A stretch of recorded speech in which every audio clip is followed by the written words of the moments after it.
Lawler that just came in a few moments ago. We understand that Jerry Lawler has bruised ribs and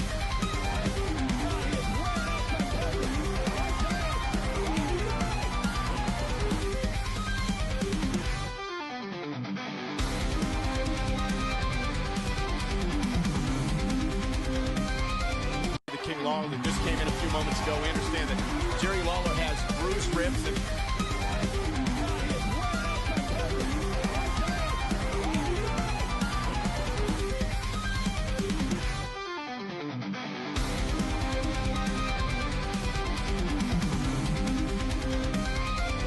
King Lawler. Good evening, everyone, and welcome to another edition of your Scottish podcast with myself, Arran. I'm your host, and my trusted co-host, John.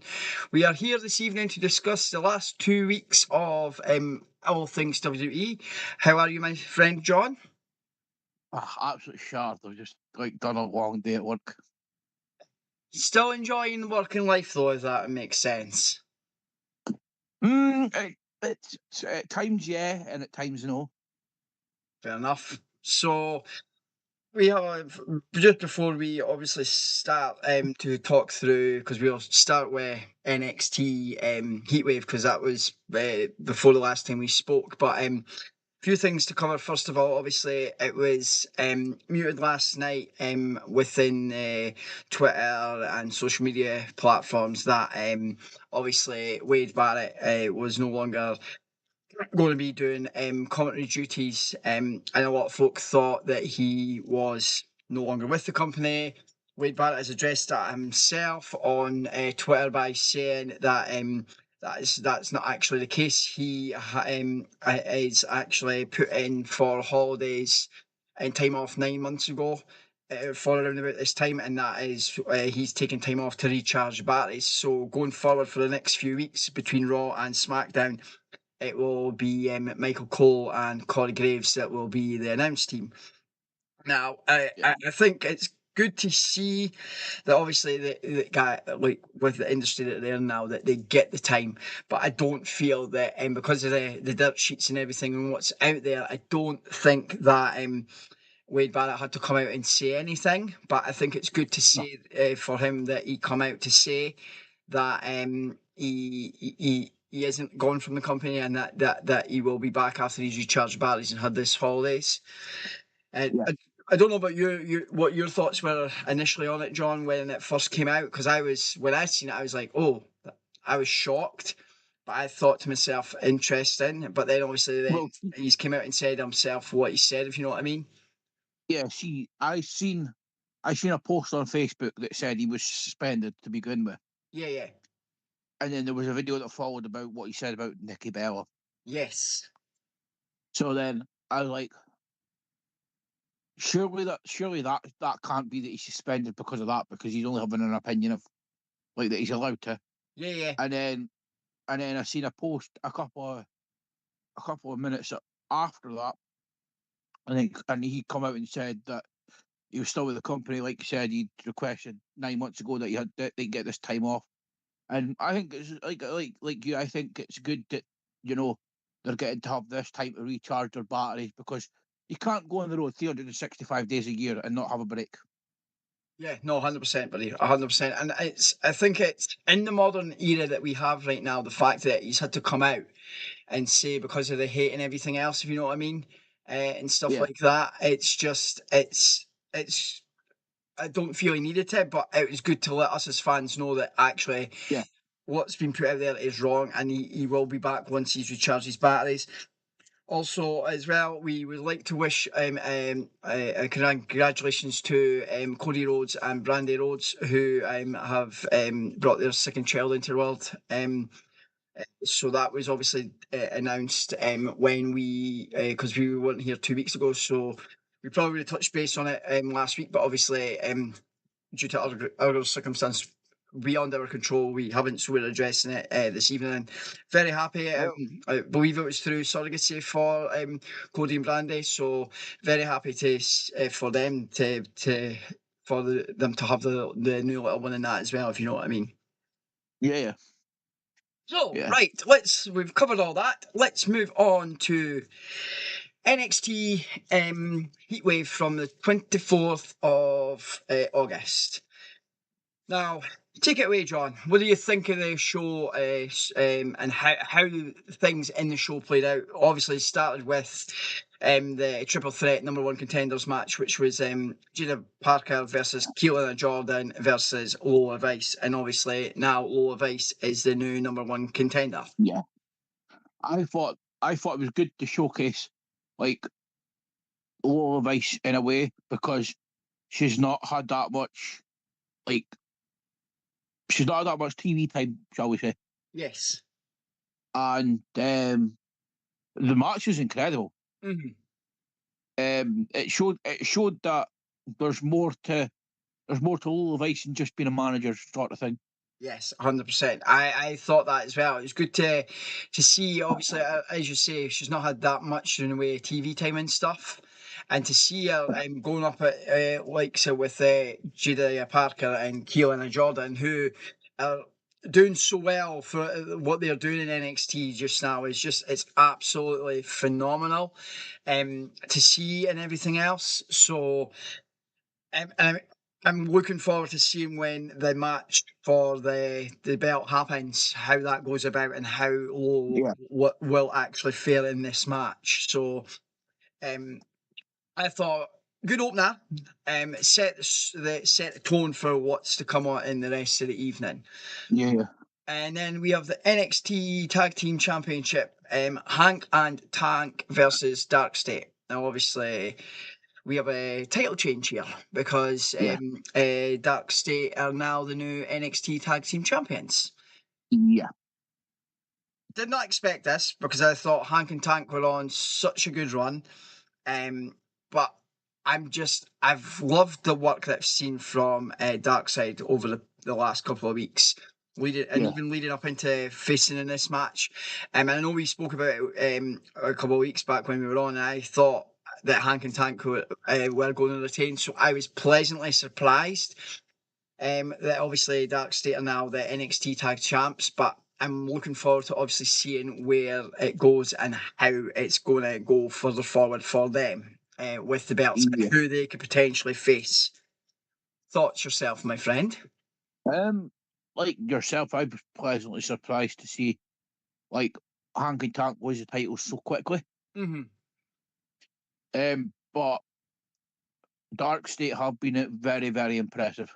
Oh, 100%. And I don't think they've actually lost a match since they've come in, to be honest. And they remind me of Retribution. Exactly my thoughts. I'm glad we're thinking the same wavelength here with it, because just with their caliber and what they do, and they've got similar building guys and girls within the stable that they have, which is great to see as well. So, honestly, wow. This phone keeps moving. Sorry. No, you're okay, mate. And then we go to. This was for the TNA Knockouts Championship, if I remember correctly. Because JCJ is the TNA Knockouts champ, and it was her versus Masha Slavic versus Ash by Elegance. And we have, another new Knockouts championship. And Ash by Elegance won this match. So take it away, John. I like again, from what I can remember, the match it flowed really well. Yeah. And to have I know she's going by Ash by Elegance now, but to have Dana Brooke come back on WWE TV and then have her come back and win a title. Yeah. I know it's the TNA title, but that's the show she's on, so why not make sense? It makes sense giving her it. I know we speak about this every time we're on about how they are portraying the TNA and NXT together, if you know what I mean. But as you say, great to see. Obviously, we know her as Dana Brooke, and obviously, I know we spoke about it the last time when we were on, that she's such a lovely person to speak to. out with the ring when she's at conventions and stuff. She's got so much time for the fans. So I'm happy, obviously, that, as you say, to see that the match, the way it portrayed, and it made each of them within the match look really, really good. And Yeah, I expected there to be a title change, just because I know it's not happened in NXT for a while, that you've had like them having two belts for two different promotions. Well, I don't ever think it's happened. You've had, obviously, them having two belts, but two different belts, if that makes sense. They might have had the women's title and a tag belt, if you know what I mean, with their yeah, prospective tag team partner. So, and as you say, just happy to see that whatever happens in the business like WWE, it happens for a reason.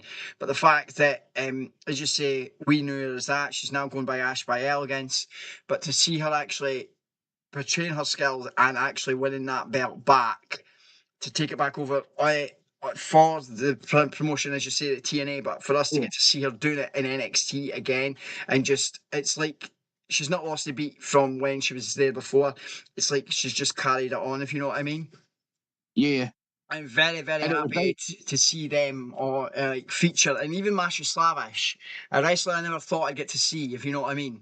And Yeah, we're seeing her week in, week out on NXT, because obviously she is in TNA as well. So it's really, really good to see and stuff like and that. you could see the president was really happy to get the title back as well. Oh yeah, 100%, mate, 100%.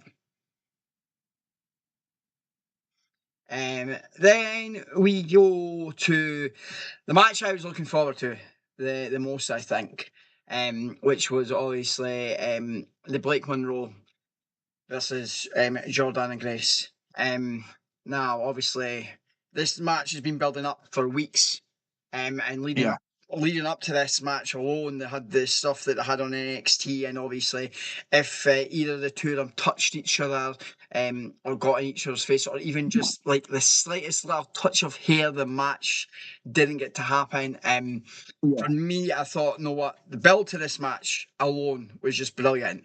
And even the match itself, even though Jordana Grace didn't win and Blake Monroe did, which I'm happy to see that. Yes, we know how much of a great wrestler Grace is, and how far over yeah, she is. Even before she came to WWE, as part of the NXT brand, we knew how much she was over. So to see her, and we know that Blake will know what she was over like when she was Mariah May in AEW. But to yeah, see like them fighting together, having the build up, but to see Grace putting her over to let her get the win, if you know what I mean, was brilliant yeah, yeah. and stuff like that. Your thoughts, my friend? I thought it was a really good match. Like you said, Jordan Grace, before she got to NXT, Your she was comment. well established. And then obviously we all knew her as Mariah May in AEW, Yep. and um, it's nice to see them get put, like, when one will get the win over the other, and then the other getting the win, and so I think this is 1-1. So I think there's going to be another match. Well, I think yes. I think from what I remember, I don't know if it's just from NXT after Heatwave or NXT this week. There was stuff that's still building, and I don't like you. Yeah, I think because they've got it's one each. I think this feud is going to continue because NXT do have a couple of PLEs coming up soon. As well, yeah, so some of the like that match I think might feature again in there somewhere. Now, we talked about this before, and we thought it was a really good setup how they're doing it with obviously Chelsea Green being pitted with Ethan Page. yeah, yeah, So obviously, again, this was one of the matches I was looking forward to seeing how it would go and whether it's because I know we've spoke about it and we think that when Page loses this belt, he's going to hit and we spoke about it after that. There's rumours that it is happening when he drops that belt. He is actually going into either Raw or SmackDown. So I'm thinking this is testing the waters, him working with yeah. Chelsea to see how it's going to Well, portray when he moves over. there's been more rumors to say well, it's not really rumours, but it's people in WWE that are saying that they're wanting to push Ethan with Chelsea on SmackDown. Yeah, and I mean, based on this match with T-Von Heights and Tyra May Steele, I could see why, and I could see why they've put the two of them together. Obviously, you'll have the Secret Service in there in the background as well, because that's the team they currently use when she's on SmackDown and stuff. But I just from the way this match went, and it made sense, obviously, Green and Paige winning the match. But I know we speak about it every time we're on about Heights and May Steele. They are for them as well. The sky is absolutely the limit. I didn't see, because they've only just put Paige and that together, and the way that this match the match was built. I didn't Yeah, actually see Chelsea and Ethan losing, if you know what I mean. I expected them, but for me, it showcased what T-Von Heights and Tyra Steele can do as well against yeah, two stars when they get together properly on the main roster. T-Von Heights and Tyra Steele are just going to hit everything. And for me, I'm looking forward to seeing if this feud with this lot is going to continue, if you know what I mean. yeah. I would like to see them go up to the main. Like, I would like to see, like, if they're going to push Ethan Page, I'd like to see them give Tavian Heights a push at the main roster as well, Yeah. but have him go up with a faction of his own, No, that would be good. That would be and very then good, actually. have them to balance out together, so they're going up together and pushing each other up. Yeah, I know that. I never ever thought of that actually. That's a very very good shout, mate. Because you could see Heights being able to thingy with a faction, if you know what I mean, which is Yeah, very very good indeed. yeah, So, and then we get to the main event of the evening, Mr. Obafemi, who's NXT champion, versus yeah. Javon Evans. Now Javon Evans. I call this so wrong. So wrong, because I said what I said the last time we were on call. I expected um, Femi to lose the belt, and then Femi will then get called up and go to the main roster. And obviously that didn't Yeah. happen. He's still the title holder. But mate, wow. What a fucking match to close the show between these Oh two yeah, hundred guys. percent. Honest to God. Right. I'll let you, because I know how much you love both of these guys, so I'll let you go and take it away. Like so, Obafemi, he's definitely going to end up in Seth Rollins' faction eventually, Yes. and Javon's got the future is his. The thing is, mate, Yeah, I agree, and that's why I thought they were going to pull the trigger, right, and give him the belt, and he was going to then take that giant step and leap, yeah, and stuff like that. So, basically, I thought it was really, really good. Oh, we have a question. Oh my word. My son is obviously in the other room watching along, so yeah. he has come in and went, "So, hello, Oliver." And he says hi back. Oh, He says, "Who do you think will take the title off of Femi to get him to the main roster?" So, who do we think is going to take that belt from him before he makes a jump to SmackDown or Raw? I'm going to put now, it out there. I think it's going to be who I said. I think it's going to be Javon. If not him, T-Von Heights. If it's not Evans, it's going to be well, Heights. well, I think it's going to be Ricky Saints Oh, okay. Why? because so the way he's come in, Mm-hmm. he's already won the North American Championship, Right. Yeah. Yeah. Yeah. and he has he has already feuded with Obafemi once. Makes perfect sense, mate. Does that answer the question for you, my child? Well, wait till he comes back in. But if he comes back in later on, we could go back to it. Yeah, But all in yeah, all, I do think, because I do think at the same time, whilst he's watching along, I think he's hijacked the PS5 and taken that to his room and playing FIFA at the same time, mate. So, you know, um, yeah. and stuff like that. So all in all, for me, I thought it was a really, really good show, and it showcased what the NXT roster is all about, helping elevate other folk that potentially aren't getting seen or that we've not Yeah. heard of, and also it's still building bridges for other folk as well. Like, oh, okay, he's just came back in before we actually jump on. Oh, Yeah, fair. I think Evans will win the NXT championship. That's who Oliver thinks. Fair enough, John. I'm seeing he's agreeing with me. I don't know if he's just agreeing with me because it's me or that's who he thinks. But I think he likes Evans very much himself. Every time he watches him, I know he's not a wrestler, right? And neither yeah, of us are. But he watched him and yeah. said, "Dad, I wish I could do shit like that." If you know what I mean. I was just about to say, do you know what? Like, I don't think he's saying it just because it's you, but Ollie has got a good insight to what wrestler is best Yeah, suited to what. yeah, I know that, mate. But some folk might say, "Oh, yeah, but that's your kid. You're just saying that because you said it." You know, you just put it. Yeah, But yeah, again, all in all, yeah, no, yeah, I thought an absolute brilliant show, and it set the tone for what's to come for NXT. The Tuesday after, which we wait to speak about, and then what's to potentially come for this week as well, for leading up yeah, to the PLEs that they've got coming up, which I can't remember yeah. the names, but I will get to them when we speak about One, this.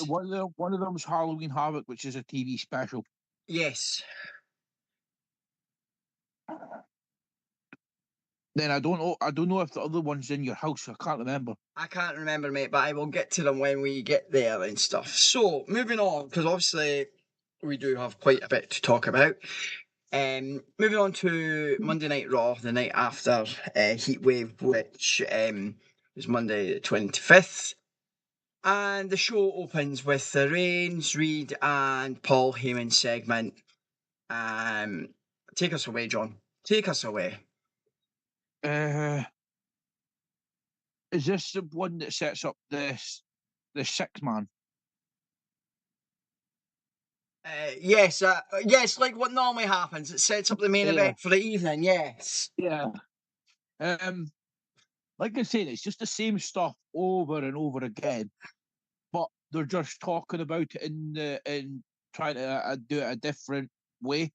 Yeah, rather than what we'll be getting rinsed and repeated each week and stuff, if you know Yeah, what I mean. Um, yeah, and so yeah, we get oh oh oh oh. He's came back in because we're speaking about this. So he has a theory on the Vision faction. Now I think I know what that's alluding to, but I don't think we could speak about that until it comes to that Raw, if that makes sense. yeah, Because I think I know where he's going here, but I may be wrong, unless it's meaning this Raw or Raw that just happened, if that makes sense. So we'll go to the match whilst he potentially comes back in with yeah, what yeah, his theory is. So obviously that gets set up for later on in the night. But what I did notice, I don't know about you with this segment, because obviously there was stuff with uh, Rollins as well within this. Yes, Heyman was there, but when Rollins was chatting as well, I noticed it, and I noticed it on this Raw, and I noticed it this Raw, and then I noticed it on Monday past, just there, yeah. that he didn't really mention Heyman much, and I think that's because oh, okay, okay. Right, okay. Sorry, we'll come, but you didn't mention him much, and I think that's alluding to what obviously materializes or what's coming up, and when we get to the Raw before this Yeah, week, yeah, if that makes sense. So we'll yeah, go to the match, and then I'll come back to Mr. Man because we don't want to be going digressing too much. So the first match of the evening after this segment was we get JD McDonough with Finn Balor versus Dragon Lee. And I did not expect this because obviously Finn was with Mr. McDonough. I did not expect Dragon Lee to win this match. I really did Yeah, not, but I'm happy, and it's good to see that they're still running with this. And I think this is going to continue with what's going on. I don't know about yeah, I yourself with can't. this, John, because I know Yeah, when you've got, we get shenanigans usually because it's a Judgment Day. yeah, And I was yeah, expecting, yeah, there was a little bit of friction and a little bit of interaction. I was expecting there to be more, and I was expecting, oh shit, Dragon's not going to win this match. So I was yeah, happy, but pleasantly surprised that because Lee, what he's doing just now, Dragon Lee, is just it's so fucking over and phenomenal. Like I've seen clips, because we'll touch on it whilst we're here, because his match is coming up shortly as well. But like the European tour, the clips with him and Penta in the ring, and like yeah, yeah, even like because we're talking about Finn, like I've seen the clips, and we're going to be talking about Punk as well, so we'll collaborate all of them together. But the yeah, clips I've seen from European tour and like how we know keep going on how Penta's over and the aura and what he's doing and everything else, the way he comes out with his entrance, like yeah, even then showcasing that in the ring, right, on the European tour, and then he gets involved. They're having a match, and I don't know if him and Finn were teaming or him and Punk were teaming or whatever, but yeah, Penta did what he did in the ring, and then at one part of the European tour, he got Finn to do whatever. Finn got up on the ropes, got the pop, and then it was the same when it came to Punk. Punk did whatever when he was fighting him and got the pop, and then the same. And I'm yeah, thinking, you know what? And then even like when he was doing it with Dragon Lee on the tour, they did something different. And I'm thinking, yeah, they've just fought a couple of weeks back, right, and whatever else, or been in a match. But to see them interacting the way that they are for the European fans, because yes, they don't get everything doesn't always get televised because of house shows and everything else like that. yeah, yeah, But just to be able for WWE to give us the snippets and the clips to let us see that, I think yeah, it was really cool, if you know what I mean. yeah. Nah, like I'm like I don't know about you, but I love Corey's commentating Oh, whenever yeah. Judgment Day come out because he doesn't say like obviously like he goes on about like Finn and that, but he doesn't call JD. He calls him Minecraft head. Yes, mate, and I love it. And it's like, and it's like I could I could sense, right, and I'll come back to his comment in a minute, but I could sense because the wee man loves Minecraft and he plays it on his Switch and everything else, right. I could Yeah, sense, see when he's watching it back, 'cause obviously we can't watch it at stupid o'clock in the morning for us. It's great when it's an earlier show, 100%, it's on and we're watching it yeah, live. yeah, But I could sense he'll be when he's watching it and he's hearing Corey saying this, he'll be like us as fans laughing away, thinking, "Holy fucking crap!" Right? yeah, Um, so after the Dragon Lee bit, we will get the backstage segment with LA Knight and CM Punk gets involved and they're chatting about because they have a match and stuff coming up, obviously at Clash and whatever happens there, which yeah, we'll get to. So they're alluding to all that stuff. For me, I thought it was good to set the stage. They didn't get too much in each other's face.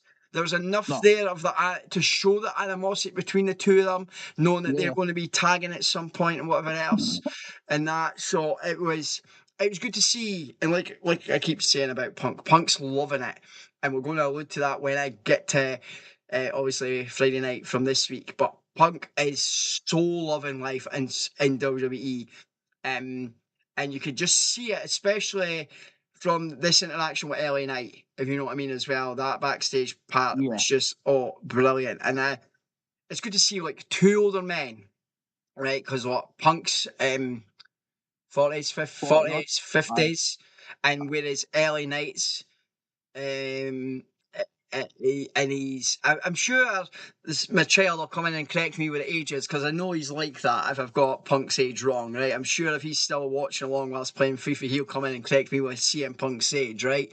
Um, but anyway, it's to see them as older guys doing what they're doing is just phenomenal. And yeah, I remember we spoke about it before, the fact that he didn't want Punk is 46 and LA Knight's 40. So, there we are. Um, But yeah, then we get Rusev promo, and then I'll come back to his comment because we're coming up to that point where that comment could come in because it's mentioning about the other stuff. Yeah. This Rusev promo, it was obviously, again, it was just about him and Sheamus and how that was to focus on their match at Clash. Again, it was just to give us an insight. There wasn't too much here. There was a bit of to and fro backstage, but nothing more than that. It set up what's coming to showcase what could potentially happen at Clash at the Yeah. Castle. So you came back in But I mean, after with but the go on. can I just correct you? You said Clash at the Castle, it's Clash at Clash Paris. in Paris, yes. Fucking hell, fuck me. It's because it's all intertwined in one. Clash in Paris. There will be a fucking podcast where I don't get any fucking names or fucking PLEs wrong. So anyway, so I did come back in whilst we were talking about the faction, and his theory for the Vision was, I think when Ethan Page gets to the main roster, him and Austin Theory will join the Vision. Isn't Austin Theory been released though? No, he's injured. That's why he's out at the moment. Yeah, no, but I thought I seen a post. Now I could be wrong, but I thought he was released due to some backstage shenanigans with something. I don't know, mate. He could well be, but that's what he thinks. But that's the reason he's. I know the reason he's off TV. That's what they're saying. But I haven't seen it. It could well be, and I've not seen it, and that's that. But Because I think that's why they put Grayson Waller with the New Day. which is what we were to speak about. Funnily enough, that's the next match, mate. Look at that! You just rolled that right in there perfectly. Which is obviously Penta versus Kofi Kingston with Mr. Woods and Mr. Waller. So Mr. Kingston wins. Take it away, my friend. You know what? The New Day, I can't really grasp them as heels. I get why, because we're used to them being babies for so long and what they did. But mate, that's where us as fans, right? When we're not happy with something or we can't grasp what they're doing, it shows that because we can't get it or we don't like it, they're doing what they're needing to do as heels, if that makes sense. Yeah. I could see you know what? This run and having obviously Grayson Waller with them as well and everything else, I can see potentially this going further, if you know what I mean. 100%. And it looks happy if Kofi got the win. Very happy because I've not seen the two of them on TV for a while. Obviously, yes, they lost the belts to Judgment Day and stuff. And they did the backstage segments that they have, which is fair enough, and stuff like that. But again, it set the tone for what I think could come. Got to but Penta again, just the aura. Honestly, I'm just loving. Yep, I'm just loving.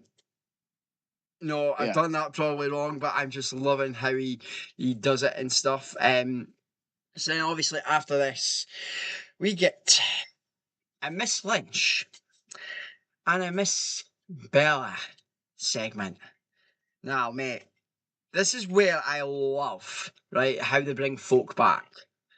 And Becky, right now, her mic work can sometimes be a bit thingy, but the way she went off and what she said to Nikki and turned around and said you can't see him anymore and everything else, I thought, holy shit, shots fucking fired. You know what? You know what the best part about that promo was? Where she goes, you think you're some sort of celebrity now, you're a film star. Then she comes back and goes, but with my 10 minutes didn't get cut from Happy Gilmore too. Yeah, I know, mate. I'm like, because obviously she fired the shots about not seeing anyone and that and everything else. And I was like, oh, wow. I thought, and then she shoots back with that and it gets, the cameo's there. Like, but there's more. She also did more, and the rest of her work gets cut. So I thought, oh wow, she's went where she's went, and then Nikki's went there. I thought, interestingly, I do still think And I don't know how it's going to happen because obviously with Mr. Danielson still working at AEW, he has now, congratulations to him, sorry, because obviously we're speaking about the belt, it was confirmed earlier, I seen it this evening, that he is now going to be a permanent fixture of the announced team on AEW for commentary. Oh, we also need to say congratulations to MGF and Alicia Tout for Yes, getting because they've married. been married as well, yes, perfect, mate. Just thingy. So we then basically get because we got the Rusev part of the promo, we then get the Sheamus part of the promo. Yeah. And which carries on to hype up obviously their Donnybrook match and thingy. Yeah. So after that promo, which the both of them, all three of them when they happen were brilliant promos, and then we get the Eradicator, Rhea Ripley versus Roxanne Perez with Mrs. Raquel Rodriguez. And the Eradicator, Rhea Ripley, wins. Carry on, my friend, and take it away. I did not expect this at all. Just because the fact that Roxanne and Raquel are a team. Normally, when they're both out, like again, whether it be the Judgment Day, there's normal shenanigans. But again, I like to see the Eradicator put over more talent again, Yeah. because she doesn't always need to win to be popular. No. The She's fans love her, got, mate. The fans love her yeah, regardless, as you say. And like you, I yeah, was pleasantly surprised because obviously there's normally the involvement with them being uh, got a tag and being the Judgment Day.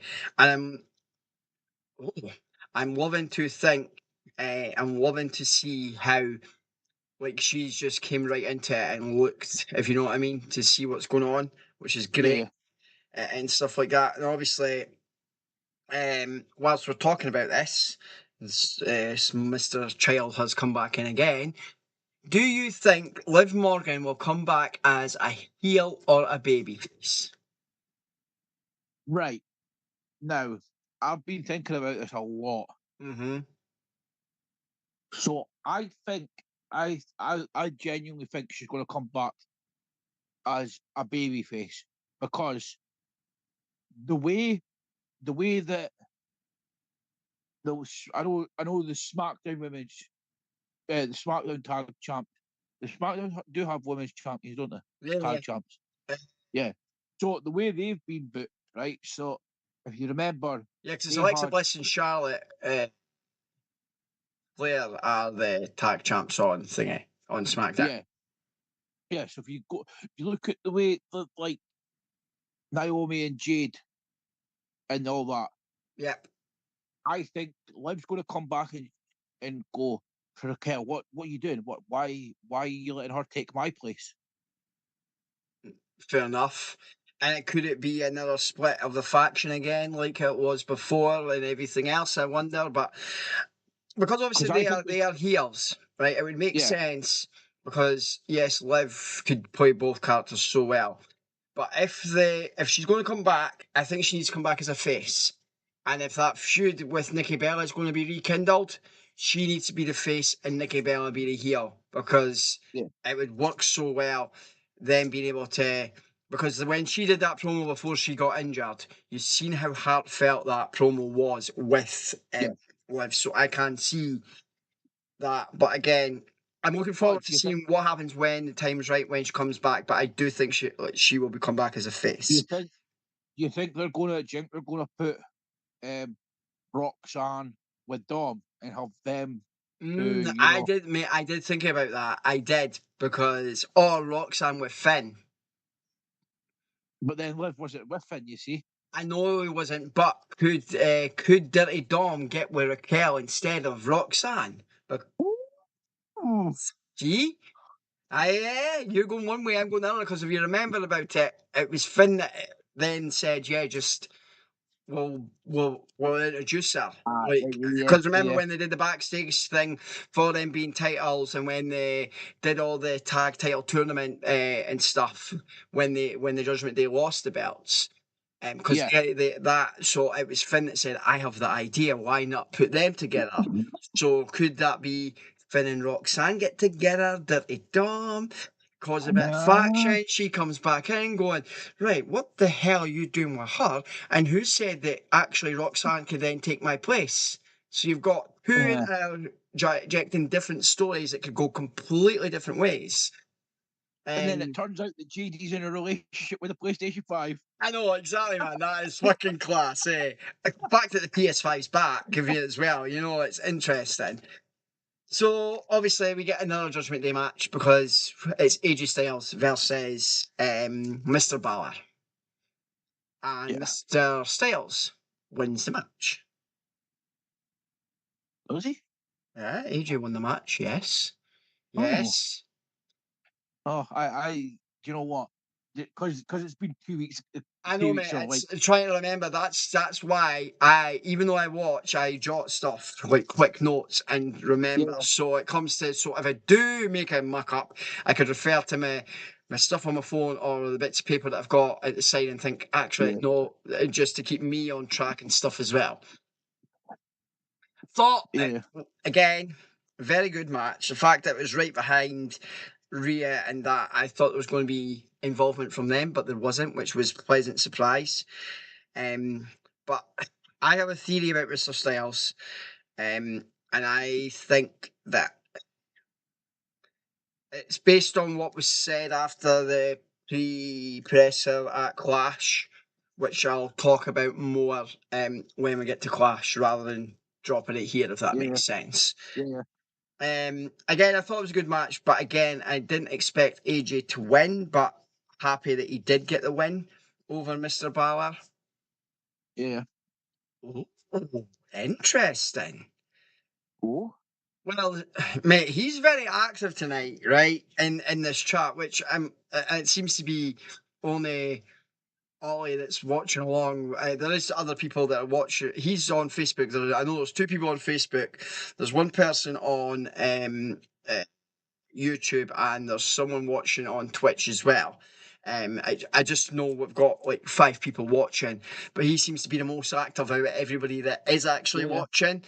So he thinks Mr. Mysterio will lose the belt to Mr. Styles, which me and John already called that weeks back, thinking that's what's going to happen. If not, at WrestlePalooza maybe in September at the PLE, which we'll touch base on. I know this is going a bit into this Raw, but I think WWE dropped the ball when they didn't include AJ at Clash, because his reaction from this week's Raw was immense. Yes, I know, mate. I know, and I was going to get to that, but I get why you've done it. 100%, mate. 100%, because the European crowds, mate, are fucking phenomenal. You know what I mean? And I know myself because I obviously experienced it at Clash when we were there at Cardiff and stuff. We experienced it, and obviously you've experienced it with when you've been to different events as well yourself. Like I experienced it in London. Yeah, so you know what I mean, to actually to see you've been at a WWE show and be there and experience it, and like you watch on TV, you get the goosebumps and everything when you're there, and when you and then the wrestlers themselves to take it in the ring, and they're thinking, oh and they forget when they're in. Like I remember it was like for us it was Edge, and we were still singing his song, and he was standing in the ring like, holy fuck, I forgot what this was like for the European crowd, if you know what I mean. And I thought at that, and it's alone was class. Then we get see Roman when Roman entered for SmackDown. Oh mate, wow. Wow. That was like, oh, that was amazing. Everything on that show, right, this Friday, mate. Oh my god. But we will wait. No, I mean when he come out in London. Oh right, yeah. But everything like this Friday, wow. Honestly. Oh, So incredible. Yeah. Then we get to the main event of the evening, which was obviously brought up from the start of the show, which was LA Knight versus Braun Breaker with Mr. Heyman. Yeah. And Mr. Blonblons wins. Mr. Blonbreaker wins, sorry. 23 mile an hour fucking spear. Fuck me, man. Wow. I'm going to say it every time. Yeah. Now, was this not... It might not have been this one, but I think it might have been. Did Reigns not come out at the end of this as well? Or was that... Or was that... No, but no. They all, like, so the visionary attack, they came out and attacked one by one, and then Jay come out, and then Roman's music hit because Bronson was away to Tsunami. do a tsunami on Jay, and then it just cumulated like what it usually does. And then it's like they then move away up the ramp, and Roman's there, and then he just flipping from there, he runs and just boom, the spear. I'm like, oh my fucking god! I was like, what the fuck have I just witnessed? But again, it's a way to write Mr. Reigns off because he's got a prior commitment coming up.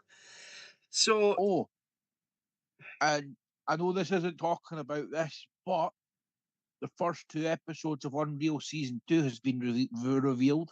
Yes, mate. I know what I'm getting to that because I can't wait to speak about that when you know what comes about, mate. Honest to fucking God, wow. So, right, NXT from the 26th of August. The show starts. Ricky Saints and Eva came out and said Briggs would face Saints later in the show for an NXT's title shot. Same old thing, shite, rinse, repeat. It's like they can't decide to do a match without somebody like this. Yeah. Then we get, well, obviously that goes on later. That's on like just before the end of the show. Then like they get further, you get backstage segment between obviously Blake Monroe and they're chatting away and whatever else. Because what's going on, they start getting a bit of arsey and almost get to heads. Ava's like, I've had enough. Fuck it. Match. You're starting the show right now. And we get Jordan versus Blake Monroe. And Yolanda Jordan wins. Take it away, my friend. Again, like, Blake's just came off this enormous win. And then to have her put over another talent, phenomenal. Yeah, mate. Honestly, it's like how we've spoke about how she did what. Sorry, excuse me. What she did in AEW is Mariah, and everybody knows her as that, and we know her now as Blake Monroe and that. But for the previous one, to get that win over obviously Jordana Grace, and then go and fight Keelan Jordan, and then like put her over and let her. I know everything happens for a reason, and we know it's storytelling and all that jazz. But for her, man, to do that, and then if I remember rightly, I think there was after this there was a bit more confrontation between her and Grace, which I think is going to set up going further forward. Yeah, but she's been interacting with Tony Storm on X, right? Yes. And I love what she calls her, Miss Kitty Flaps. Yeah, mate. Yeah, it's honestly, it's wow. It's just, you see, like, this is a thing, right? And it's out there now that they interact with other stars who may no longer be in the business, but they get along so freaking well. Now, see if this was in the Mr. McMahon era. I think with fans, with the wrestlers leaving and whatever else, or they get released, they're still friends with people that are currently within the company or whatever. If that was done back then, they wouldn't be allowed to do it, if that makes sense, I think. And I think what would happen is if it was in the McMahon era, I think the same would happen to any superstar. Speaking AEW stars or TNA stars, they would get the Triple H treatment. Yes, 100%. But I'm just loving the product, and mate, wow, everything that's gone on this past week and a bit has just been phenomenal. And you know what? Even like Clash itself, it was just, we're getting there. It was just, I thought it was a brilliant show, but we'll wait till we get there. Yeah, WWE at the moment, like it's you're thinking, you're scratching your head and you're thinking, what fucking year are we in? Yeah, mate, honestly, it's like you look at it, and even with the women, like on the main roster, what they're actually doing just now as well. I think to Yeah, myself, gone are the days where they're actually making them look like they could hold their own, like in a main event or a main event segment. Years gone by, that would never happen. And that shows Hey, with what's happened with the women's evolution, both of them, and what's happened and how obviously, yeah, you've got 4 horsewomen, right, and how yeah, that materialised. And if you look at where they are now within the company or out yeah. with the company, if that makes sense. But if you look at these guys then and you look at them now, if you look at like Becky, Charlotte, uh, Bailey, obviously Miss Monet is 9 belts, Monet, and everything else. If you I actually can't believe she is Disco's women's champion. Yeah, I know, mate. I know.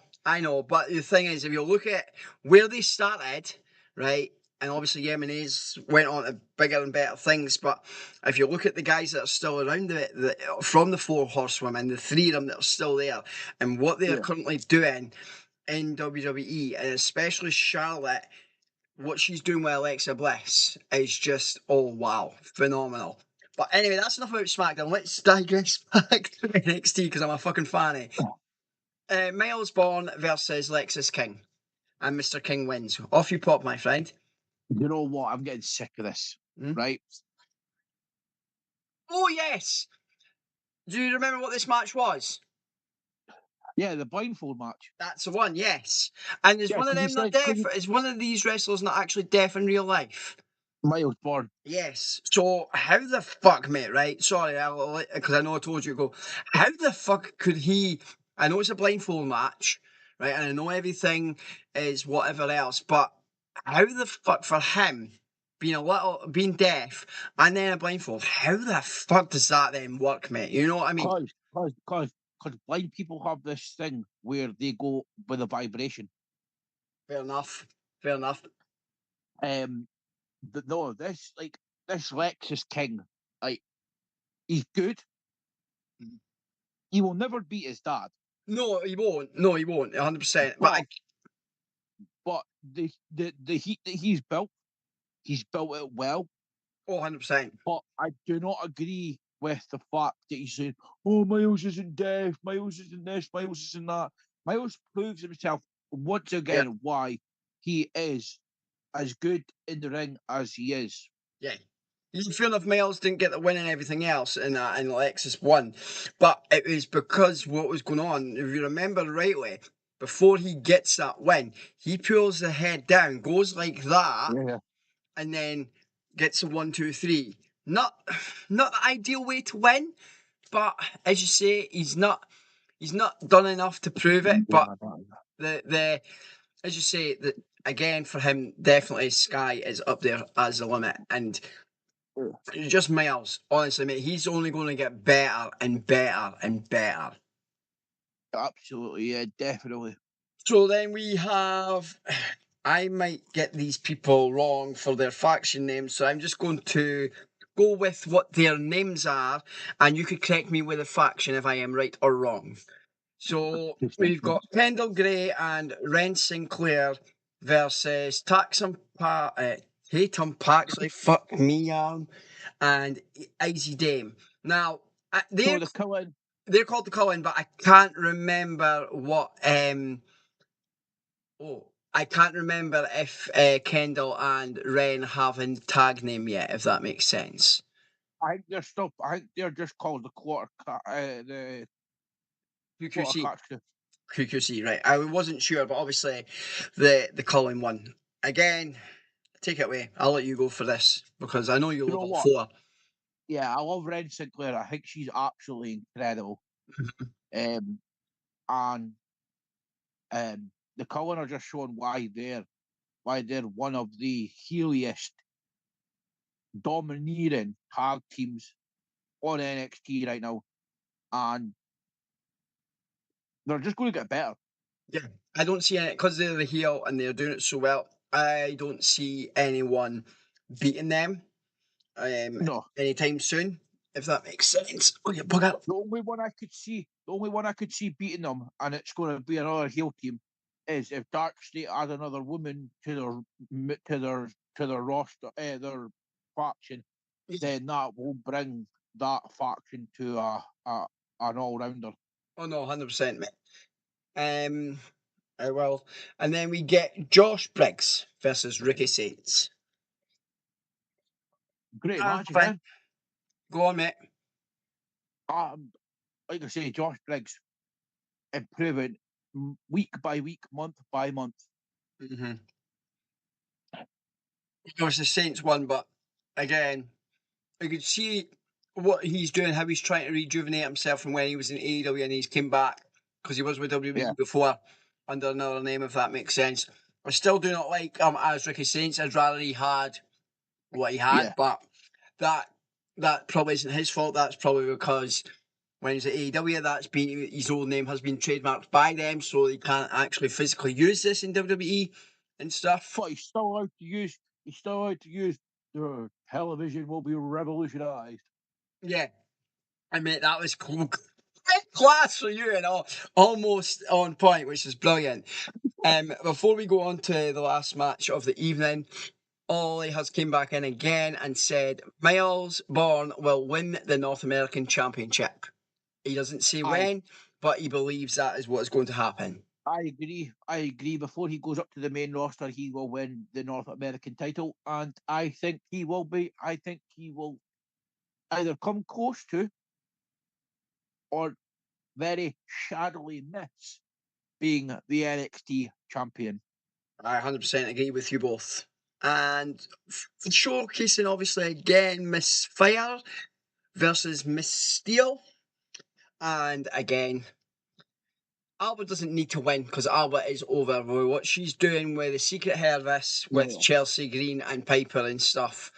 To see her going up against Tyra May Steele and helping put Tyra over because obviously she's over on NXT just now. Alba is over there just now because obviously Chelsea Green is over there. So to see them like using her to help an upcoming star and get over as well, and I'm loving what I've said it already. What Tyra's doing, and yeah, it's only going to get better. The more she works with other stars that are willing to help her guide through with everything.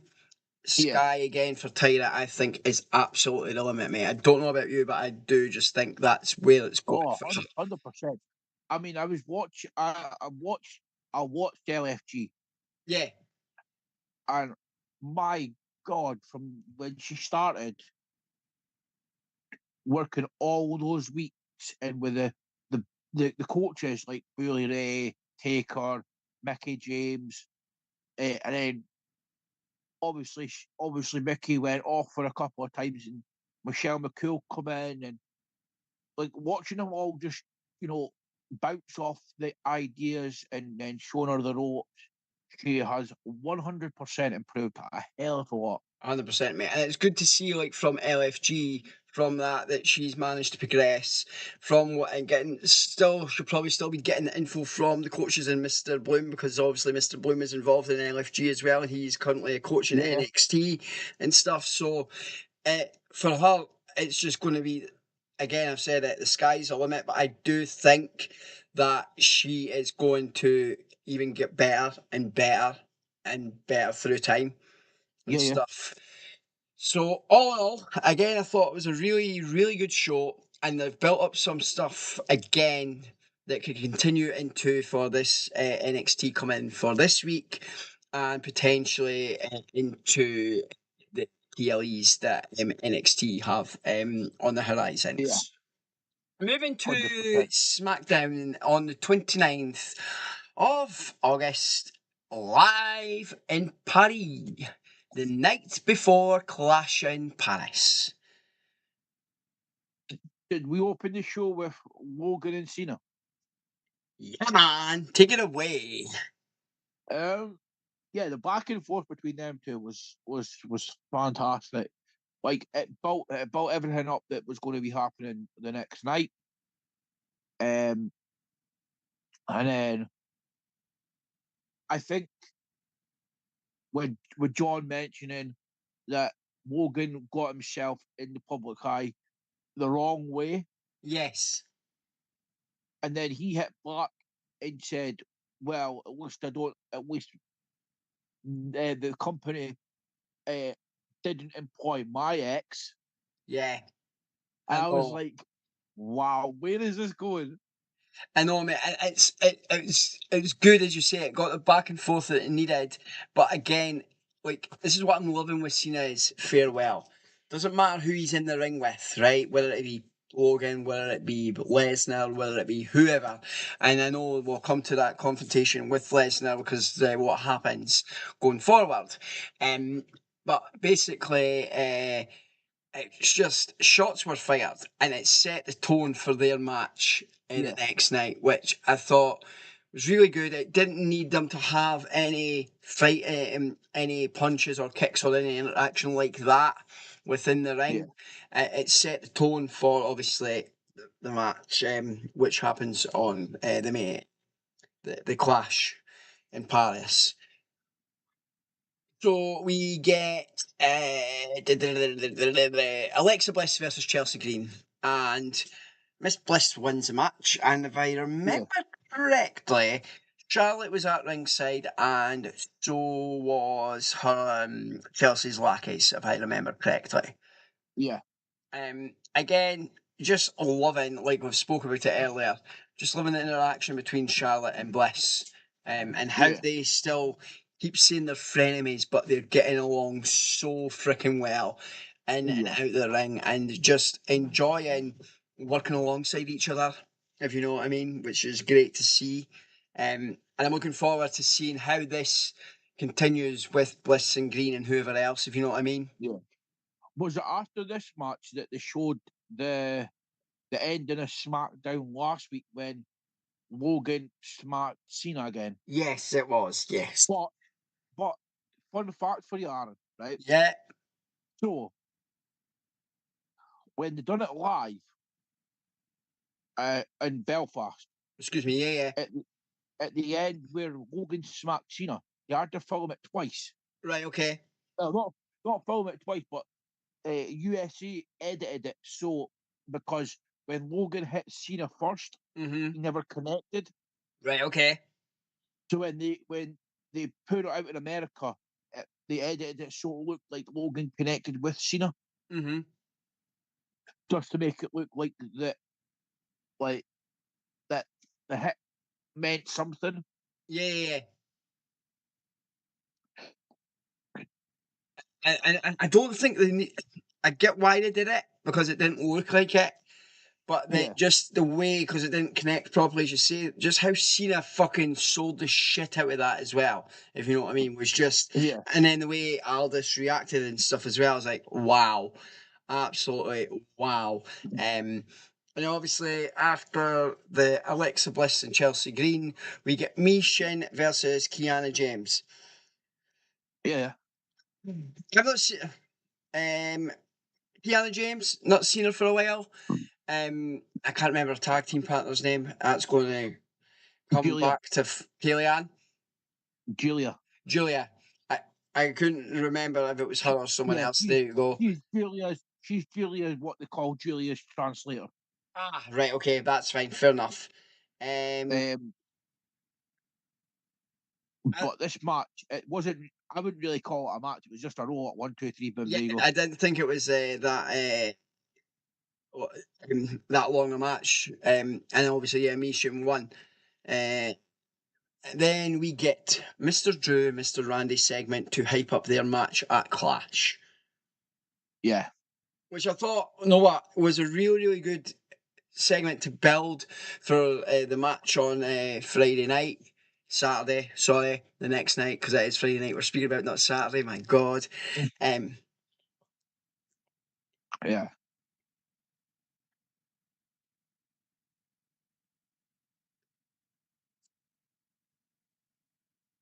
they had a match someplace if it wasn't at Clash.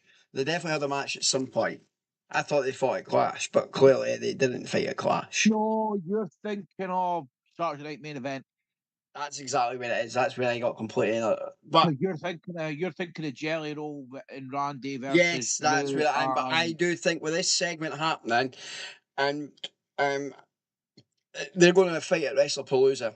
I've got that feeling, and we'll leave it there. Street Profits versus Mel Don't Miz, and the Profits win. Take it away, my friend. the Profits won. But now you're probably going to know where I'm going with this. Mm-hmm. Did you see the way Dawkins was eyeing up Montez? Yes, it looks like they're going to split them and have the heel Montez turn it in, or I Dawkins think turn it in.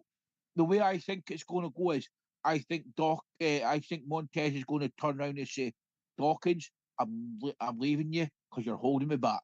Yeah, I mean, and they're teasing it, which is like I know they've teased other stuff before, and this is why we as fans now watch things and pay attention because since COVID and all the different changes and stuff like that, if you know what I mean, and stuff Yeah. like that.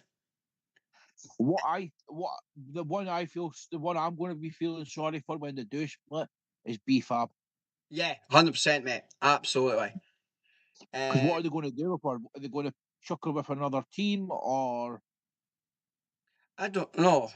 So since we're talking about this before we go into the main event, which I'm very happy with, right? I'm very fucking happy with, okay? I knew you would be. Um, so Ollie came back and said, I think Mel will turn on Miz and the Street Profits to split them up. I don't know what he means there. I know he I always. think he means. I think he means that Melo's going to turn on Miz and the Street Profits are going to split.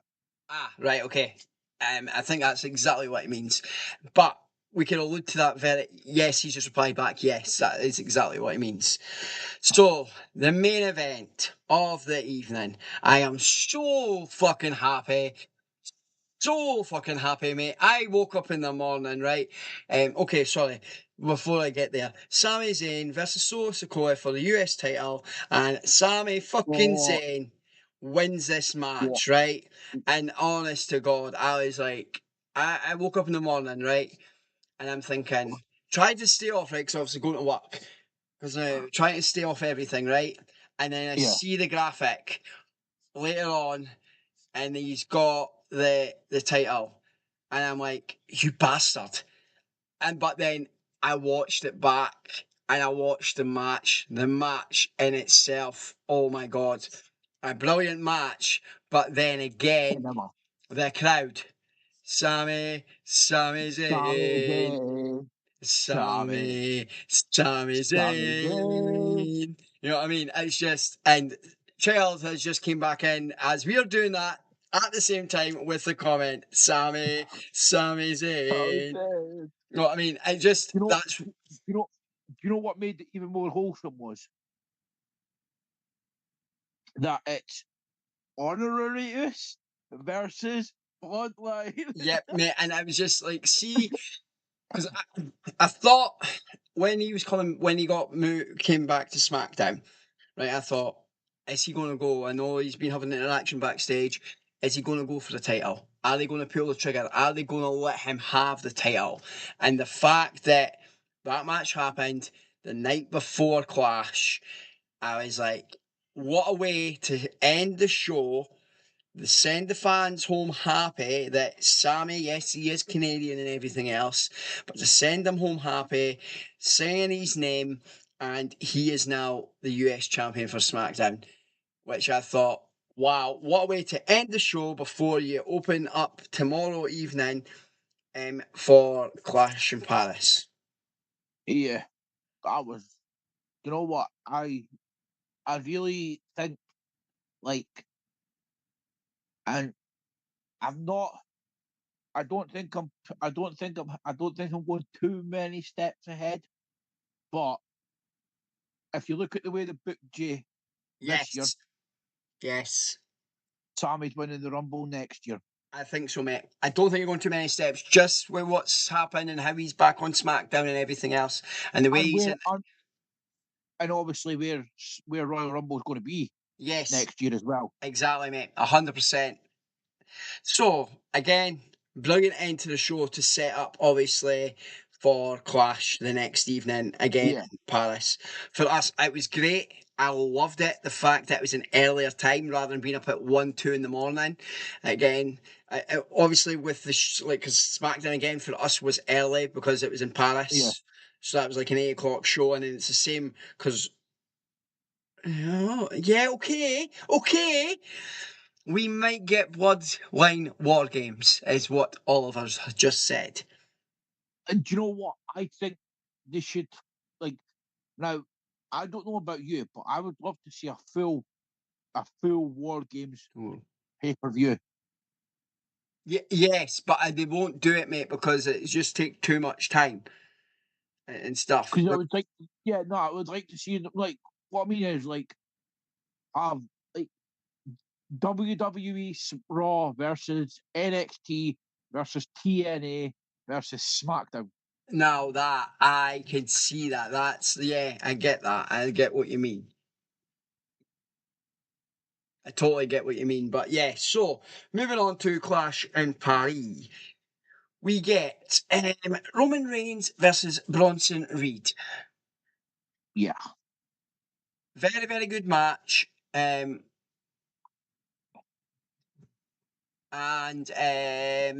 Reigns won, and then obviously you got the interjection of everything else that happened in between all that and stuff. Yeah. And obviously, this is where I jumped the gun. This is where actually Roman got took out and got put on a stretcher and everything else. This is where this happened.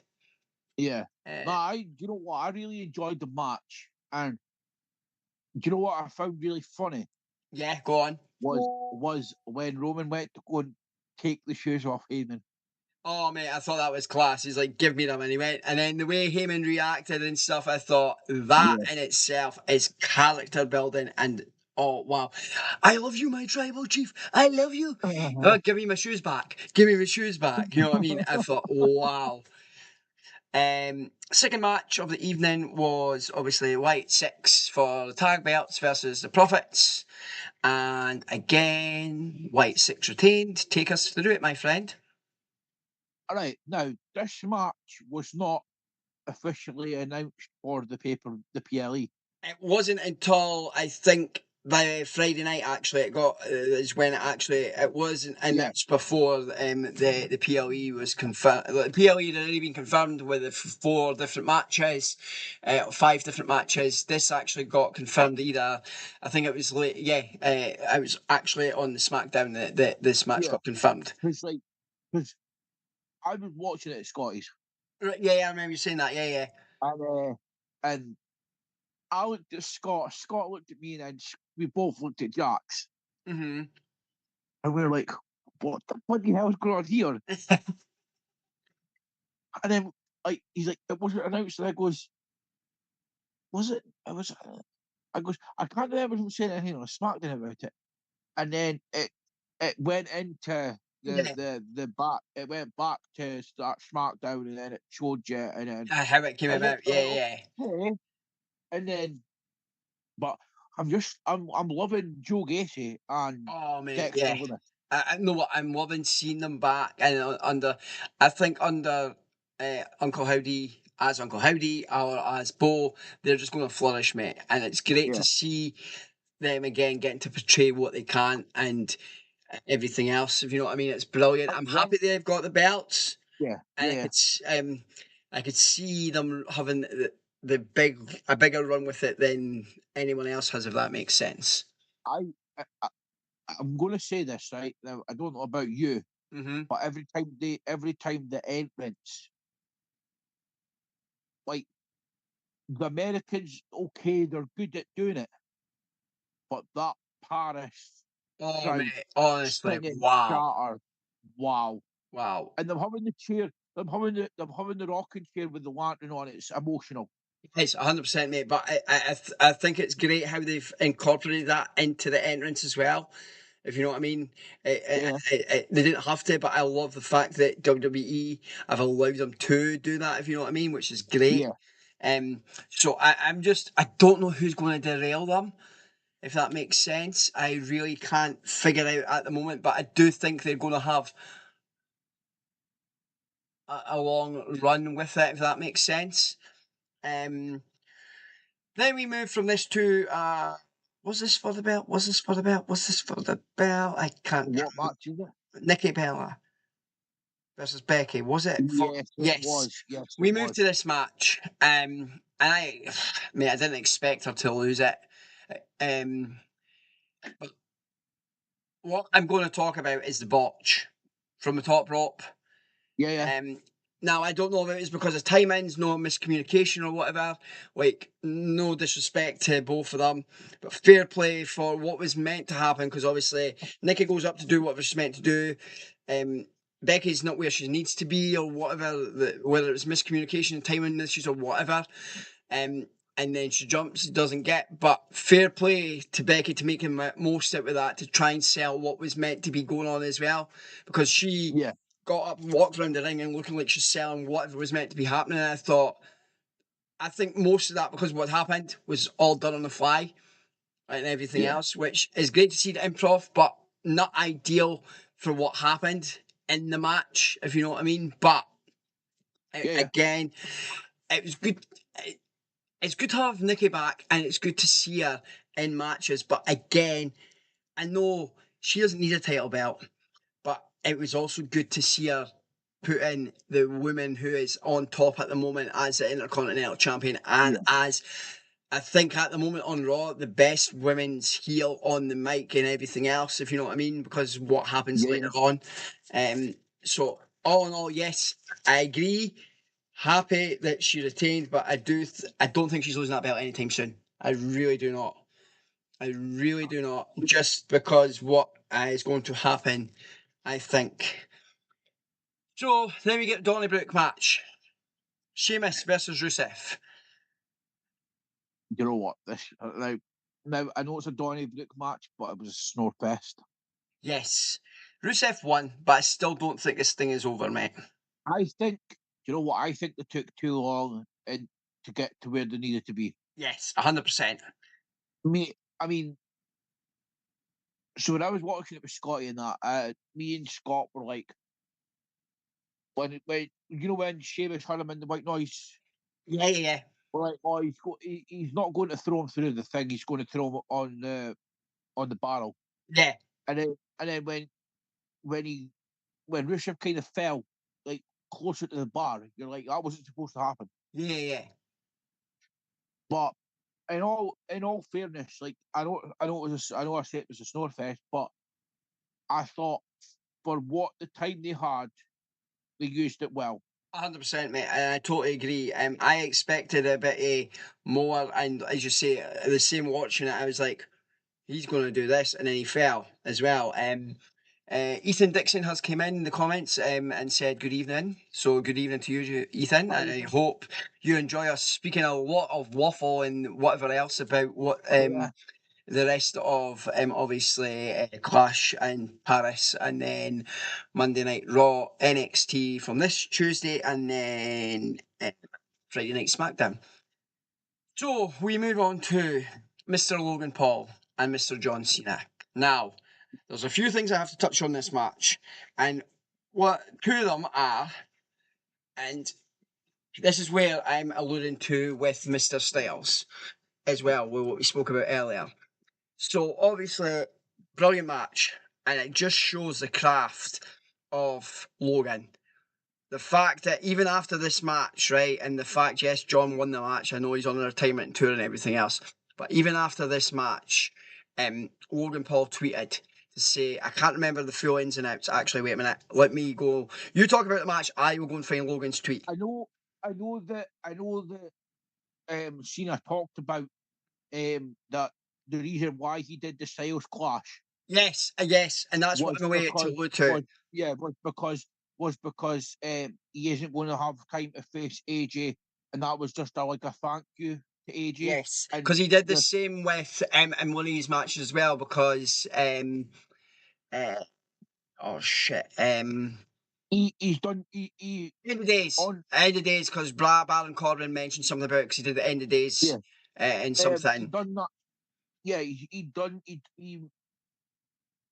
thanked several superstars in his match. Yeah, so he's This done AJ Styles, he's Friday. done AJ Styles on Edge. there, and then he's done, He done because we'll Edge. touch about that, he's did other Yeah. folk that, and I get it, it's because he's not got the time or the scale to do it. And, I thought, because the superstars that he was wanted to face are obviously in different companies. or they're either retired now. So, brilliant match, but this showcases Logan Paul so freaking well, and so, like, everybody goes on about him being an influencer and everything else, but we speak about it every time we have him in a match with whoever it is.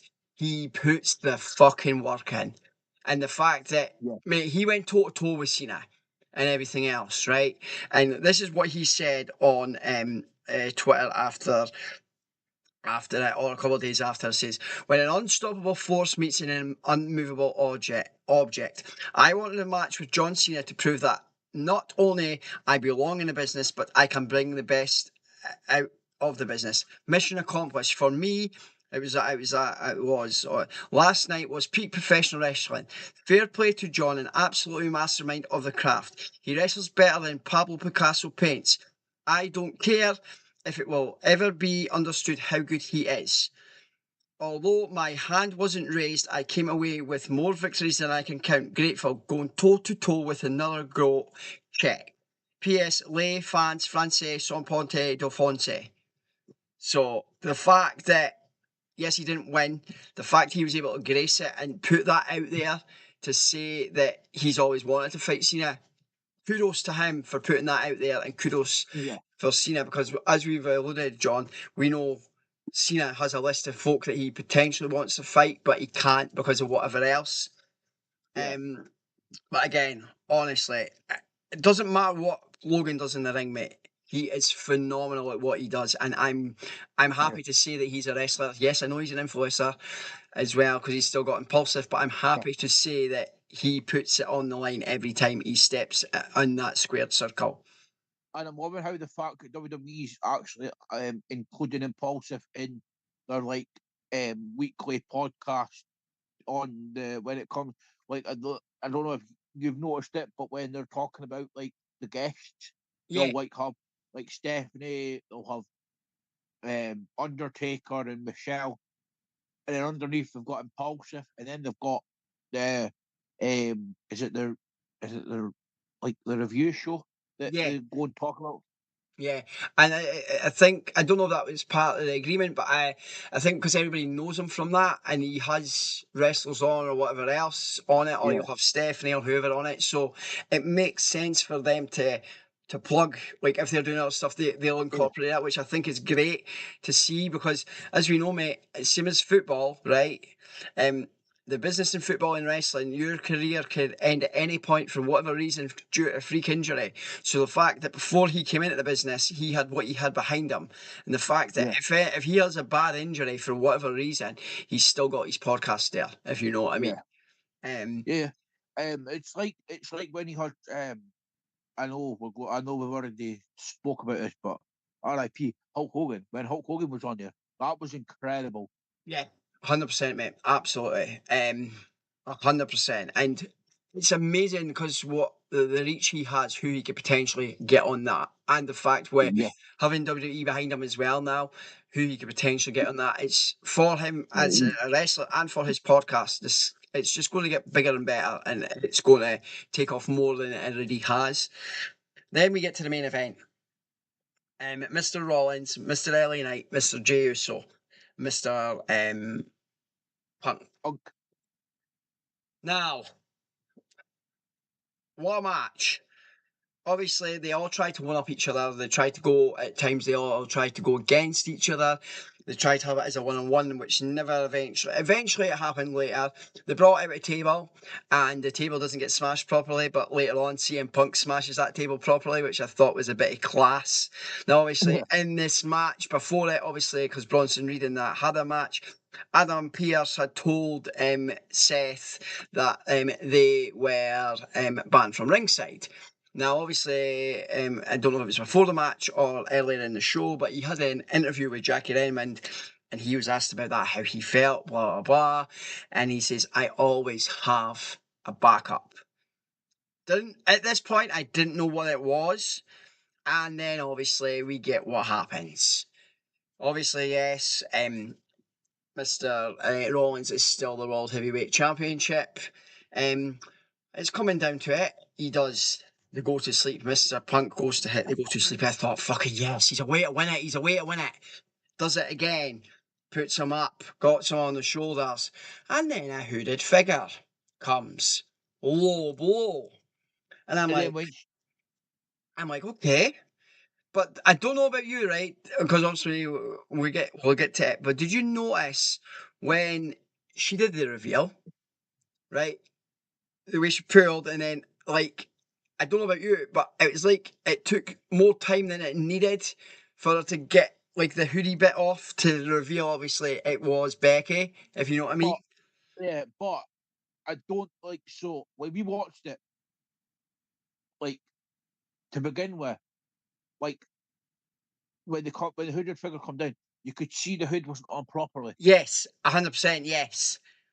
And then like, I'm just like, I was like, I even said that to Scott, and I was like, that's Becky. Mm. And he's like, how do you know that? And I'm like, mate, look at the eyes. Yeah. I think they should have reconstructed that better. They should have done, but mate, I get it was maybe it was obviously spoke about, and they maybe didn't.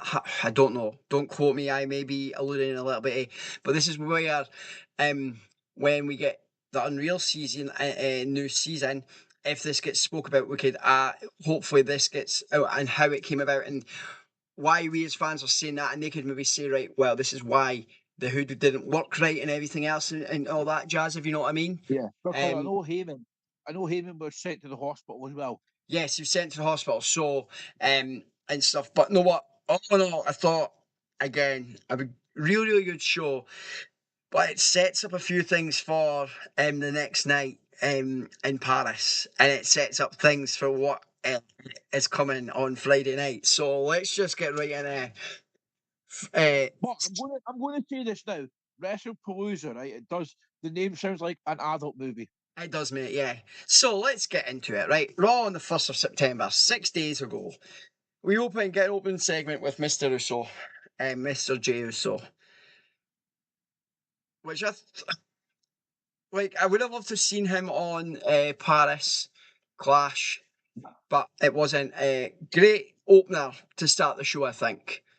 And then obviously there's all the other added elements, other different things that happen. And then obviously after this match, I don't know where this match came out of, but it happened anyway. And it was the Judgment Day, which is Roxanne Perez and Raquel Rodriguez versus the Kabuki Warriors. Oh, mate, Kabuki Warriors, man. Oh, every week we speak about them. It's so good, so good. So happy to fucking win the match. So happy, mate. Oh yeah, I do you know what? I'm loving their theme as well. Yes.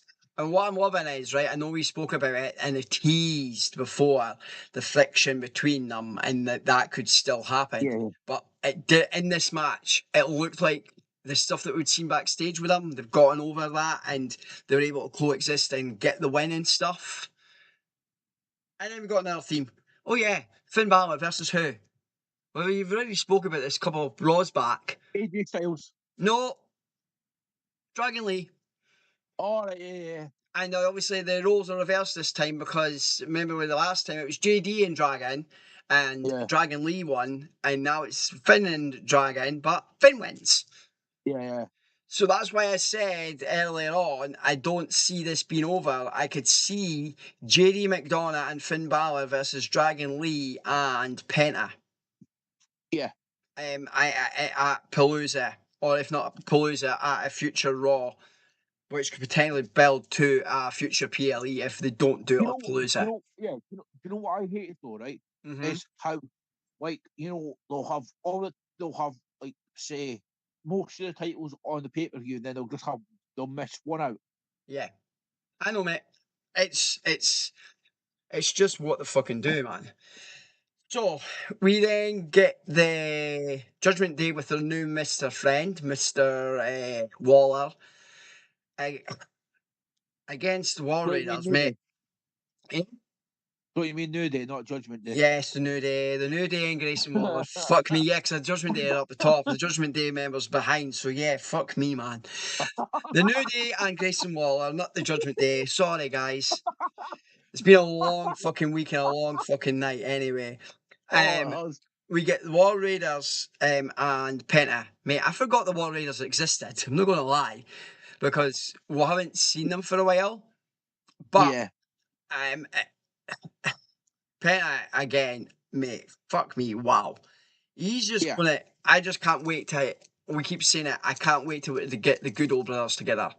I can't Oh, wait. yeah. But I don't know how that's going to happen now because they've apparently there's rumours that the draft is being scrapped. But the way I see it is, right, they scrap the draft, but the trades can still happen. Trades like what's been already happening. Very good, very good, very good. So Penta and the Raiders win this match. Then we get Dominic Mysterio versus Mr. Styles.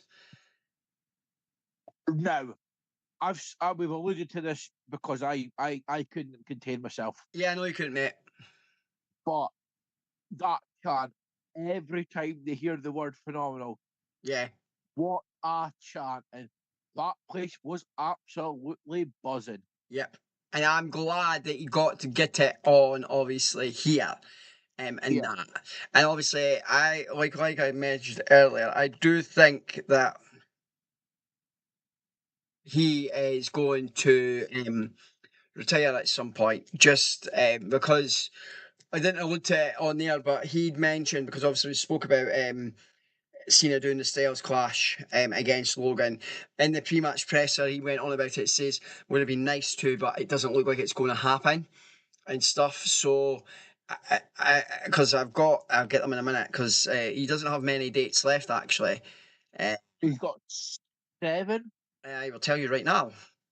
So, the remaining final 8 days. And the remaining 8 are, one has been, which was SmackDown just past on Friday night. He's at Raw on the 15th of September, then WrestlePalooza on the 20th, Crown Jewel the 11th of October, Raw on the 10th of November, Raw on the 17th of November, War Games the 29th of November, and his retirement match on Saturday Night Main Event on the 13th of December. Wow. So, do you think yes, he had a segment and a match, which we will talk about because we're getting there very shortly. Obviously on the SmackDown and everything else that happened on SmackDown. But right, okay, going right on in, Becky Lynch promo. And she comes out and goes on about what happened the night before. Mr. Punk comes out and he says, you cost me this, you cost me that, blah, blah, blah, blah. He then has, after the promo, he then has a backstage segment with the Eradicator, Rhea Ripley. And in between all that, he also has one with Pierce. Yeah, but you missed this. You missed when she slapped him in the face and that. Slapped him in the face, mate, yes. Yeah. And he sold that so well. Yeah. Right, and which was great and everything else. So he goes backstage and then Rhea interjects with them, and I'm thinking, oh, and now this is before we has the interaction with Mr. Pierce, and she says, look, I'm here for you, blah blah blah blah. I thought, right, okay, and then they have a segment and they're chatting, and he goes, oh, where is Friday Night SmackDown? Now, obviously, mate, I'm not being funny, right? As a fan, I'm thinking, I know where he's going with this, right? Now, as a wrestler, he will know his schedule, right? But for TV purposes, to make us fans believe that they don't know what their schedule is, he's asking the general manager of Monday Night Raw, where is SmackDown on Friday night? And he goes, where is SmackDown on Friday night, John? Chicago. Oh, baby. And what does Mr. Punk then say after he tells him it's in Chicago? I'll see you there. Yes. So we'll get there very soon, my friend. Very soon. Right. So when we talk about that, I have a theory well, not a theory, but Okay, I have a way they should have booked it. go for it. So, but what happened on SmackDown, right? They should Wait have. a minute, why don't you? Wait a minute, because because there's not many matches on SmackDown, there's not many matches on NXT. So, because when I get to what I'm going to talk about when that point comes, you could do your bit before I do my bit. And then you're going to turn around and say, why don't we have you book the shows again? Yes. So let's do it when we get to SmackDown because we've only got one more match and then a few bitties on NXT and then it's SmackDown. Nah. So Jey Uso and LA Knight versus what my child decides to call them, the Braun Brawns, i.e. Braun Breaker and Bronson Reed. He's not the only one that calls him that. CM Punk calls him the Bronze too. I know, mate. I know. So I wonder if he's maybe put something out there and Mr. Punk's just ran with it. I don't know. I'm just putting that out there because my child is freaky and weird like that. But obviously the Brawns win. Yeah. Which is what it is. But with it and with the promo and stuff with Heyman and all the other stuff that happened at the start. Did they not turn heel that night though? Yes, they did. Yes. Which I think I'm going to allude to when we get to SmackDown because we're getting there and I know timing for everyone's not the greatest and you have work in the morning. So I am trying much as my might is to get through this as quickly as I can. I'm not meant to be working tomorrow, but I'm helping out tomorrow. See, there's a surprise, mate. Because still trying to get the freezers back from last weekend. For fuck's sake. No way, man. Yeah. Right. So let's go. Let's get into it because we've got 1, 2, 3, 4, 5, 6, 7. I think we've got 3 matches, but a lot of NXT was segments to fill to build to their next PLEs. So let's just kick right off. First match, Miss Parker, Miss Lash, Legend. Miss Legend wins. Off you pop. Great opener. I'm absolutely like I say it every time she wrestles. Lash Legend is a legend.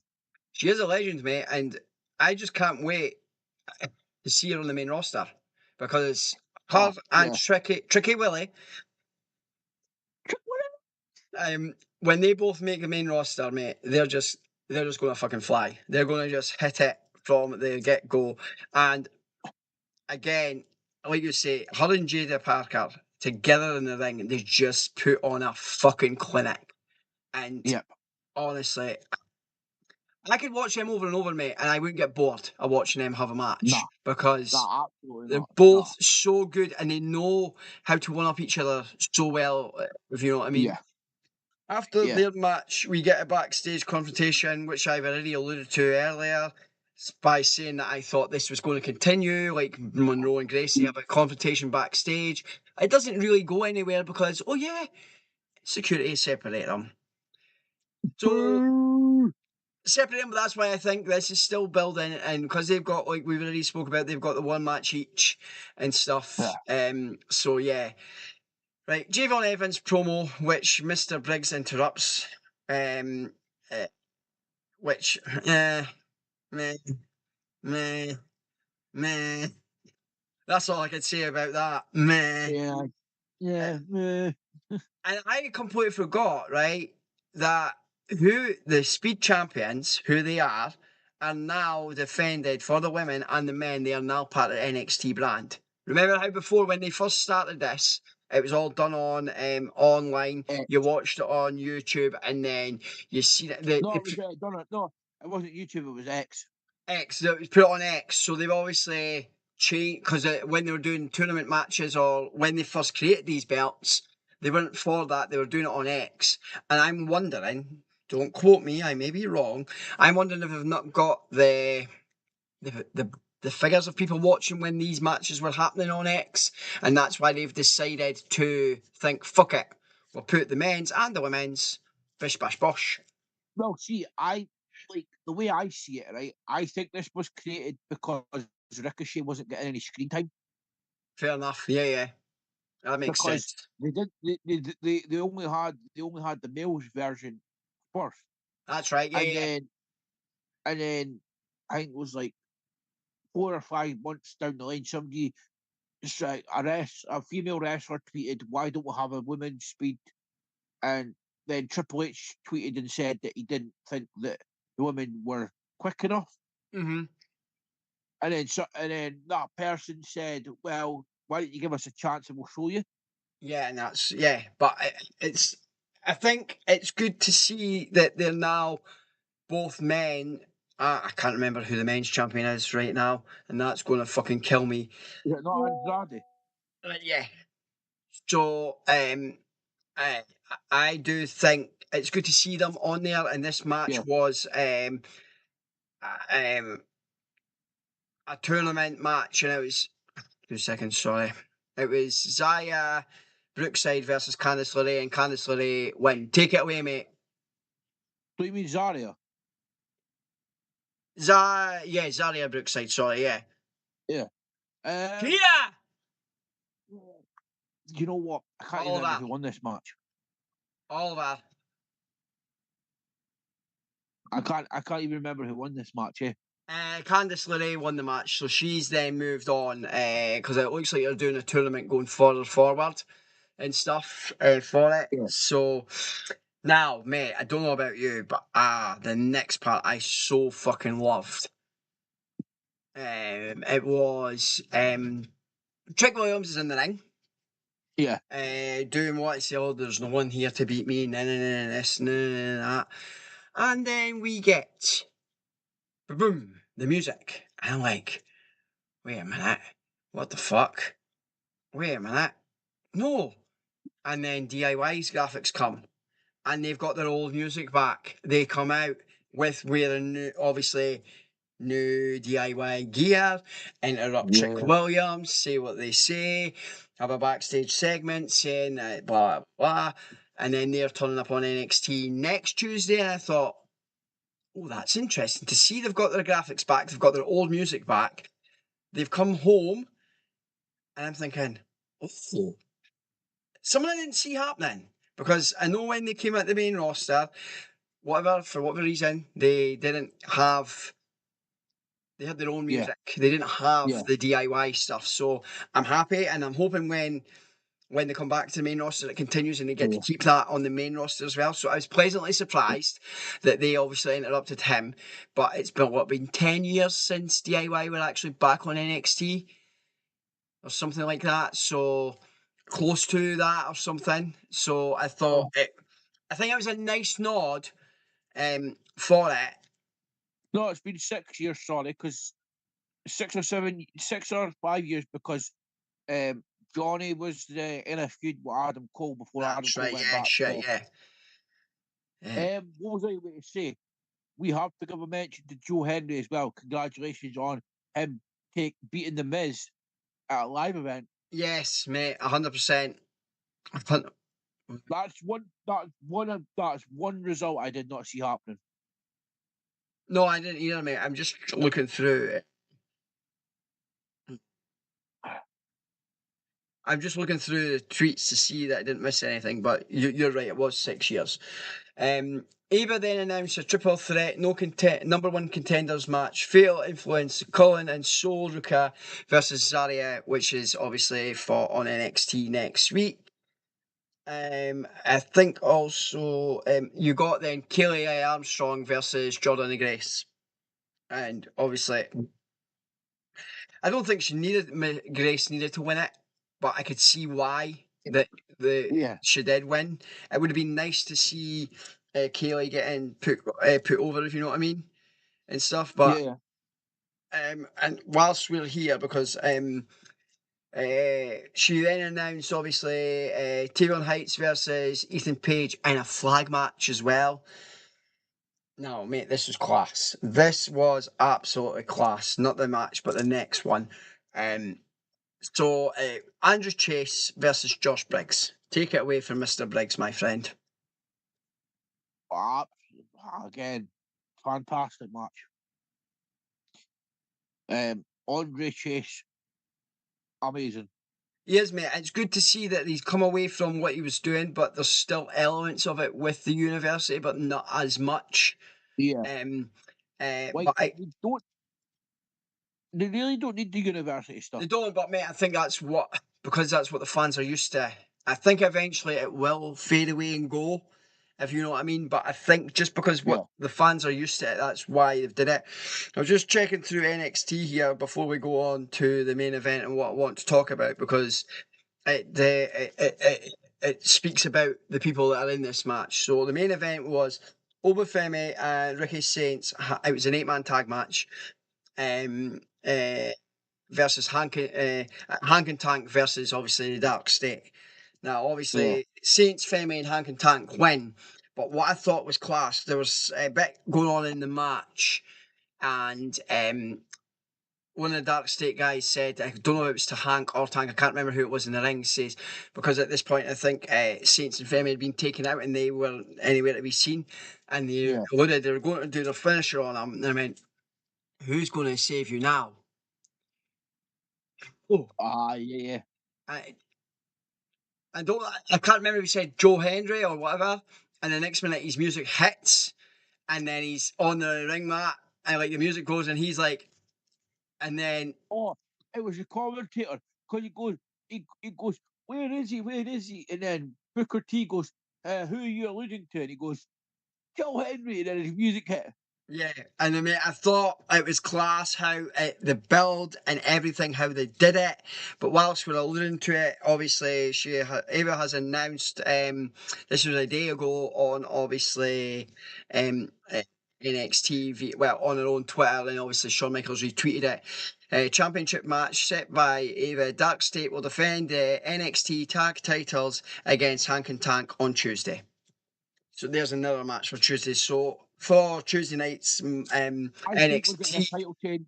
we have got quite a few matches already announced for, which I think is very Right. good.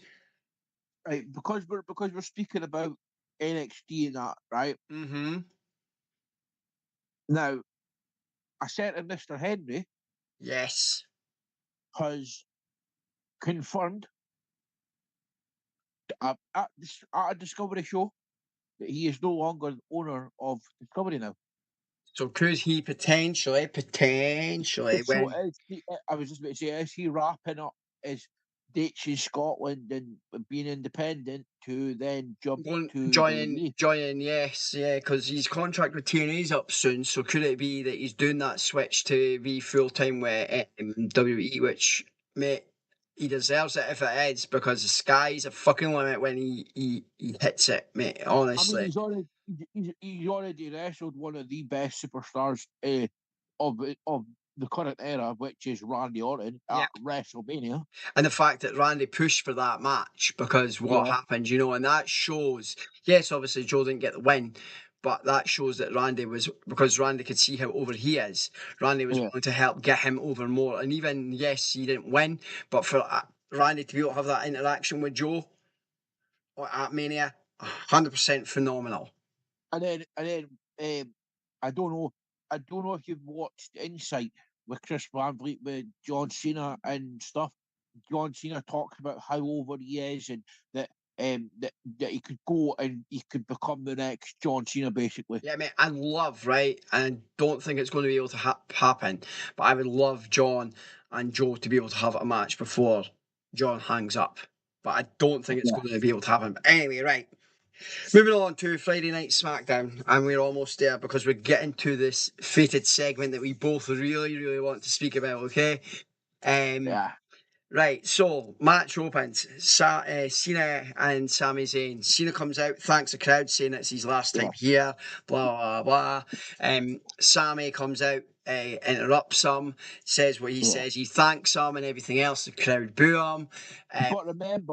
But remember, Sammy also said to Cena, I debuted against you in Yeah, an open challenge, so I would like to return the favour by giving you the first open the challenge challenge of and the the fact, like you said, that I debuted against you, but you gave me this. I would like to continue with your blessing of having the open challenge, doing that, taking that forward because he's the title holder, yeah, but you get the first open challenge. What I loved about this yeah. segment as well, though, mate, right, 100% was the fact that he got the booze and John was like, "No, you don't need to do that. because Sammy's over, and which then added to it more because obviously Cena's a good guy and he's coming out. But mate, what I loved about it, right? Yes, it was a match for his belt, which Cena didn't need to win, but as well, the match didn't actually finish. Technically, it ended like either a DQ or a no contest because obviously Mr. Lesnar comes in and F5s him and F5s Sammy. But what I loved about it, even though he F5 Cena and then he F5 Sammy as well, when he F5 Sammy, Sammy got booed when Lesnar F5'd him, which I thought this crowd is lit for this and everything else. But go for it. Did you see Cena's like he done moves that you would never normally see him do? Angle So slam. He did the angle slam and he did the ankle lock as well. He done the spear. Yep. He went to try and go for the RKO. Did he not go to do? He didn't go to sleep as well. I don't know if that was then or that was on them, but I know he definitely did go to sleep at one point as well. He did do the go to sleep on Sammy. Right. Okay. And then I'm sure he done them prettier as well. Yeah, mate. This is what we're talking about. The fact that we've listed these dates, right, and we know that he's not going to be able to wrestle these folk. So this is his little nod of thanking these guys because he knows he's not got much time to. So to be able to use, and that's why I mentioned it. So obviously Baron Corbin is, I can't remember where he is, but I'd seen a thing today and on X, and he'd mentioned something about it, and I can't remember what show it was, but his phone's blown up and he's got 900 people or whatever messaged him because something's happened on Twitter, and he goes, "Fuck, what did I do when I was out or whatever over the weekend that I've gotten so much fucking heat from folk?" Right? And he's looking at it and he's seen it, he's thinking, "Holy shit. People are going on about because Cena's did the end of days. Yes, I'm no longer wrestling, but for him to do that, to give a little nod, to say that I've been part of his career and the fact that he's either in independence or wherever he is, he even himself thought that is absolutely class. He's no longer in the WWE or wherever he is, but for him to say, wow, okay, he's thanking me in a short way, giving back because he knows I'm not going to get to fight. So I think it's great that Cena's just adding in these moves from people that he's either had a feud with or whatever, and because he knows he's not going to have time to potentially get to fight these guys, he's adding these moves in, which I think is great. Obviously, after all the shenanigans that happened, Lesnar walks through Gorilla and says he will see Cena at WrestlePalooza, which is what we alluded to long before, because we thought he was going to turn up at Clash, get involved to set up the match at Palooza, but it's happened now, which is fine. What he came through, he goes, "Hey up, Cena." He goes, "Yeah, John, you little bitch. See you WrestlePalooza." Yeah, and then obviously after he's said all that, Aldous comes to check on Cena, but he gets cut off from Mello and Miz. Mello wants a title shot, obviously, Sammy, but the Miz tells him, no, let's have a tag title shot. And Aldous turns around and says, we'll take them both under consideration. But then Mello looks at him as much as say, I wanted me to go and get that, but it's like Miz doesn't trust Mello to go out on his own and get a title shot, and he thinks that they should get a title shot. But like, so Mello's asking for a title shot at Sammy, right? Mm-hmm. Why doesn't he just answer the open challenge? Exactly, mate. Exactly that. That's exactly what I thought after he'd said it. I'm thinking, if he's carrying on the open challenge, turn up next week, answer it. Bish bash bosh, you've got your title match. After that, we get Aleister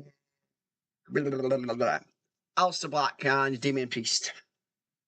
Oh, this is getting ridiculous. Mm-hmm. Like Aleister Black doesn't need to be like this kind of character. He can go himself. We know this. We know this because we have seen him live. Yep. Like, they're portraying him like he can't do anything himself. Yes, mate. 100%. But And Priest, I don't Priest just understand, he's, right? I get the reason it happened because what happened with Truth and everything else, right? And it yeah, looks like Truth is now back to being the gimmicky character that he was and everything comedy, yeah, else, right? Um, so I think it's just been through together because what happened with them, and like you say, he doesn't need it, and neither does Priest. yeah, It's for both of them. It's hurting their reputation as wrestlers. yeah. I Well, think yes, so they will fight at Palooza, but it's going to be in a different type of match rather than what we're getting, if that makes sense. so yeah. Now we're speaking about our truth, right? Hmm. So have I said the 2 episodes that have been revealed No, you said for? that. No, you just mentioned that I Unreal have announced, but you've not mentioned Yeah. anything else. Well, so the first episode is looking at our truth's release and then being brought back to Oh, WWE at Money nice. in the Bank. Oh, nice. And the second episode is talking about how they done the Seth Rollins injury at Saturday Night Main Event and is cashing at SummerSlam. Nice. Now, nice. I'm looking forward to that.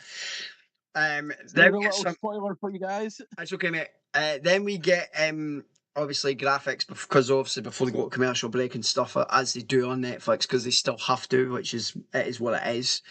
They mention when they come back that you've got obviously Lesnar will appear next week, and we also have Tiffany Stratton versus Jade Cargill for the women's championship next week.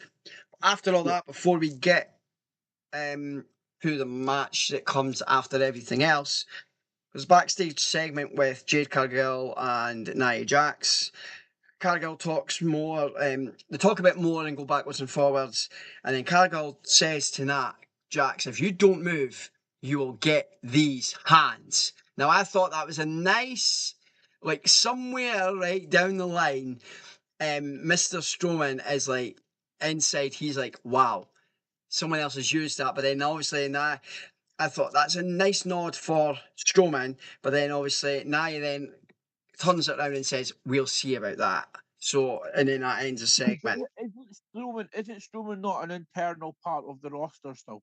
He is still an eternal part, yes, and he's doing work backstage, I believe, and it's because his Yeah, knees and stuff. That's the reason behind things. yeah, After this, I think there was a Randy Orton segment, if memory serves me correctly. Oh, excuse me, Jesus Christ. yeah. There was, yeah, And then fucking the other segment. That's what I mean. Like it was all segments. It was like 3 matches on SmackDown. yeah, You know what I mean? I get they have to because what happens right in the main event segment, right, right. yeah, yeah. I get why, right, And because that this is segment where alone was. Mate, fire, wow, right? It fire. was. Obviously, Nick Aldis tells Miss Lynch, sorry, not Mr. Lynch, tells Lynch that CM Punk is actually in attendance in the building, and she turns around and says, "Right, well, I'll keep out his way and stuff." Then we get Julia versus Michin for a US title match, and Julia retains. Yeah. It was a bit of a scrappy match. It was. I don't because what's going to happen next. I don't think they got because of all the different segments that happened on Friday Night SmackDown. Yeah, I don't think they got enough time to do what they needed to do. If that makes sense. yeah. Um. Because I, they needed as much time as they could for the yes. segment that's about to happen. Right. So let's just fucking talk about it, man. Right. It's a Well, Punk, Rollins, and Becky segment. We'll leave the afters until they happen, my friends. Right. Let's not get there yet. So obviously. Becky comes out, starts blowing off her mouth, saying what she's saying. If I yeah, remember rightly, she carries on, and then Punk comes out. Punk gets in the ring, goes on, and says, "Oh, where's your backup?" Blah blah blah. And he then goes, "Actually, Where's your husband? He can't come down to the ring and face me." I says because he's too busy sitting in a fucking skybox. yeah. Because he no, no, it wasn't Becky that come down first. Seth's music hit. Then he That's was in the crowd, that's right. and Yeah, then shit. he started talking. Then Becky come out. That's right. Then Yeah. Punk came out. But the way I would have put this bit, right? Yes, because So this we is were where speak about right before we get to this where we're is where going. my Okay. thinking. So I would have had like CM Punk have like Rhea come down. I know Then I where you're would have going with had them. this. I know where Then you're I going would with have had them. this. Yeah, but then I would have had them come. I would have had them bring Trish out, right? Now, because Trish and Becky have crossed paths before, Yeah. but then I would have had CM Punk say that Rhea was his partner for until WrestlePalooza. Then have somebody attack Rhea backstage. Then have AJ Lee come out as a mystery partner. Right. Okay. That's mate. You burst the bubble. Okay. But anyway, yes, I agree why you're going down that thinking, right? So, and you've spoiled it. Just a teensy wee bit. But anyway, so the promo keeps going, and it goes backwards and forwards, and she goes, "Where is it? Where have it? Do you have any help?" And she goes back. He goes, "Oh yeah, I could have Bailey. Oh, I've already beat her ass. Well, I could bring the who you've just alluded to, the Eradicator Rhea Ripley. Oh yeah, I've just beat her ass too." And then she gets in his face, slap, slap, slap, slap. Who have you got, Punk? Who have you got, Punk? And because he is not a man that hits women. He's like he Yeah. keeps it, and she does the big slaps, and then she keeps going and keeps hitting his puss, and then he gets out the ring, and Becky says, "You just walk away and leave your hometown." Walks around the side of the ring, stands there, and says, "Becky, I didn't want to do this, but I do have someone here that is coming to back me up. 3, 2, 1, light it up hits. The fucking crowd goes mental. She takes it all in, right? Skips down to the ring, Oh yeah, goes all the 100%. way around the ring, right? Gets in, does the sit on the ropes that she normally does, to the point where the music gets to the point where it is, and the crowd just takes it all in and gives her that pop. Then Becky's like, "Come here, come here." Now, I've seen another clip, and I don't know if you've seen this. I know we spoke about it personally, John, right? Yeah. Online, and you've told me what you said, and I'll let you interject with that in a minute. But he basically turns, she's going like that, come on, see the camera pan, and then he goes like that to Yeah. CM Punk in the sky. CM Punk does that to Rollins Seth. in the sky, Seth, yeah. Seth in the skybox. But again, it's just her music hits. She gets that fucking pop, right? But the way they knew this was happening and why the storytelling and how it all Yeah. came about, right? And as we've alluded to with storytelling, things happen for a reason, right? Yeah. But just even though they knew this was coming, you could tell the way, like Becky's natural reaction was like, and then Seth's Shit, like, I've just fucked up. And Seth's in the ring said, "Get the fuck out of there," because then the camera pans away, and it's just how they both react to her coming back, to that pop, and everything else. Mate, I've like, but WWE Euroshop fucked up as well because someone asked before this, right? Someone And asked yeah, about it. Wrestling Days asked, and he got his answer.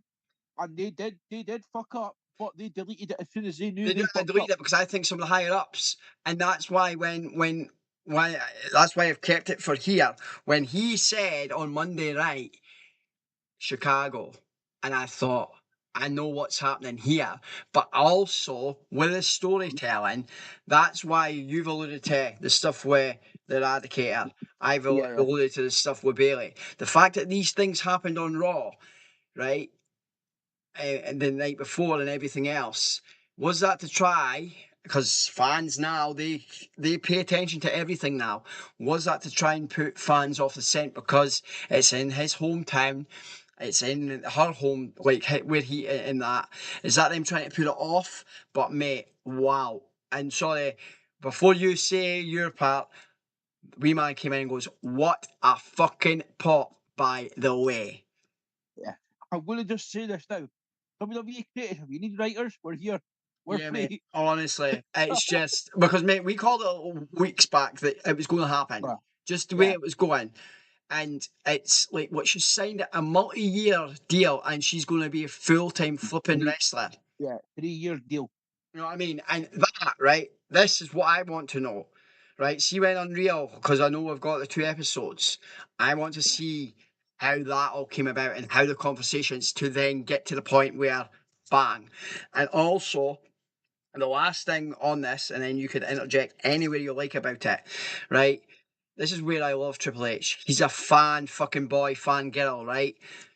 He, when that was happening in Gorilla, he wasn't at the heads. He wasn't sitting at the Gorilla with a headset. No, He he was was watching peeking it on the through monitor. the curtain, taking it in, and letting he standing there, peeking through, watching the reaction. I thought Yeah. that shows that shows the human side of the creative mind that he has. Do you know what? Right now, I'm probably going to get hate for this because I'm more of a WWE guy than I am AEW. Yeah, mate. This is where WWE does booking better than AEW 100%. because they know how to structure a plan. Whereas, like, and Jake Hager's related to this as well. Mm-hmm. Tony Khan is what you would call sitting with figures, just chucking out matches. Yeah. Whereas Triple H knows the bits of the business. He's been in the business for more than like 25 years. And like he knows well more than what the fans want to see. And he knows how to like, keep some surprises under oath. But if you're like us, Yeah. we kind of know that like it's going to happen. You're just scratching at You're just something. scratching and waiting for it to happen. And Yeah, this is what I love the fact that, and obviously I notice it where some of the indie companies we go to, like SPW, SWE and stuff, from speaking to the guys that do the creative side from that and stuff, they're running shows, like they're planning ahead, like 3 or 4 months, 5 months ahead yeah, for where, yeah, so they can get to the point that they want. Whereas it's the same with WWE, like to get to the case in point, to get to here, how to get to this, there's been the snippets in the background and everything yeah. else, but to get from point A to get to the point where we actually got the fucking thing and everything else, got the massive pop, and then the stuff after it, mate, as well. Like, because I don't know if you've seen the clip. Right.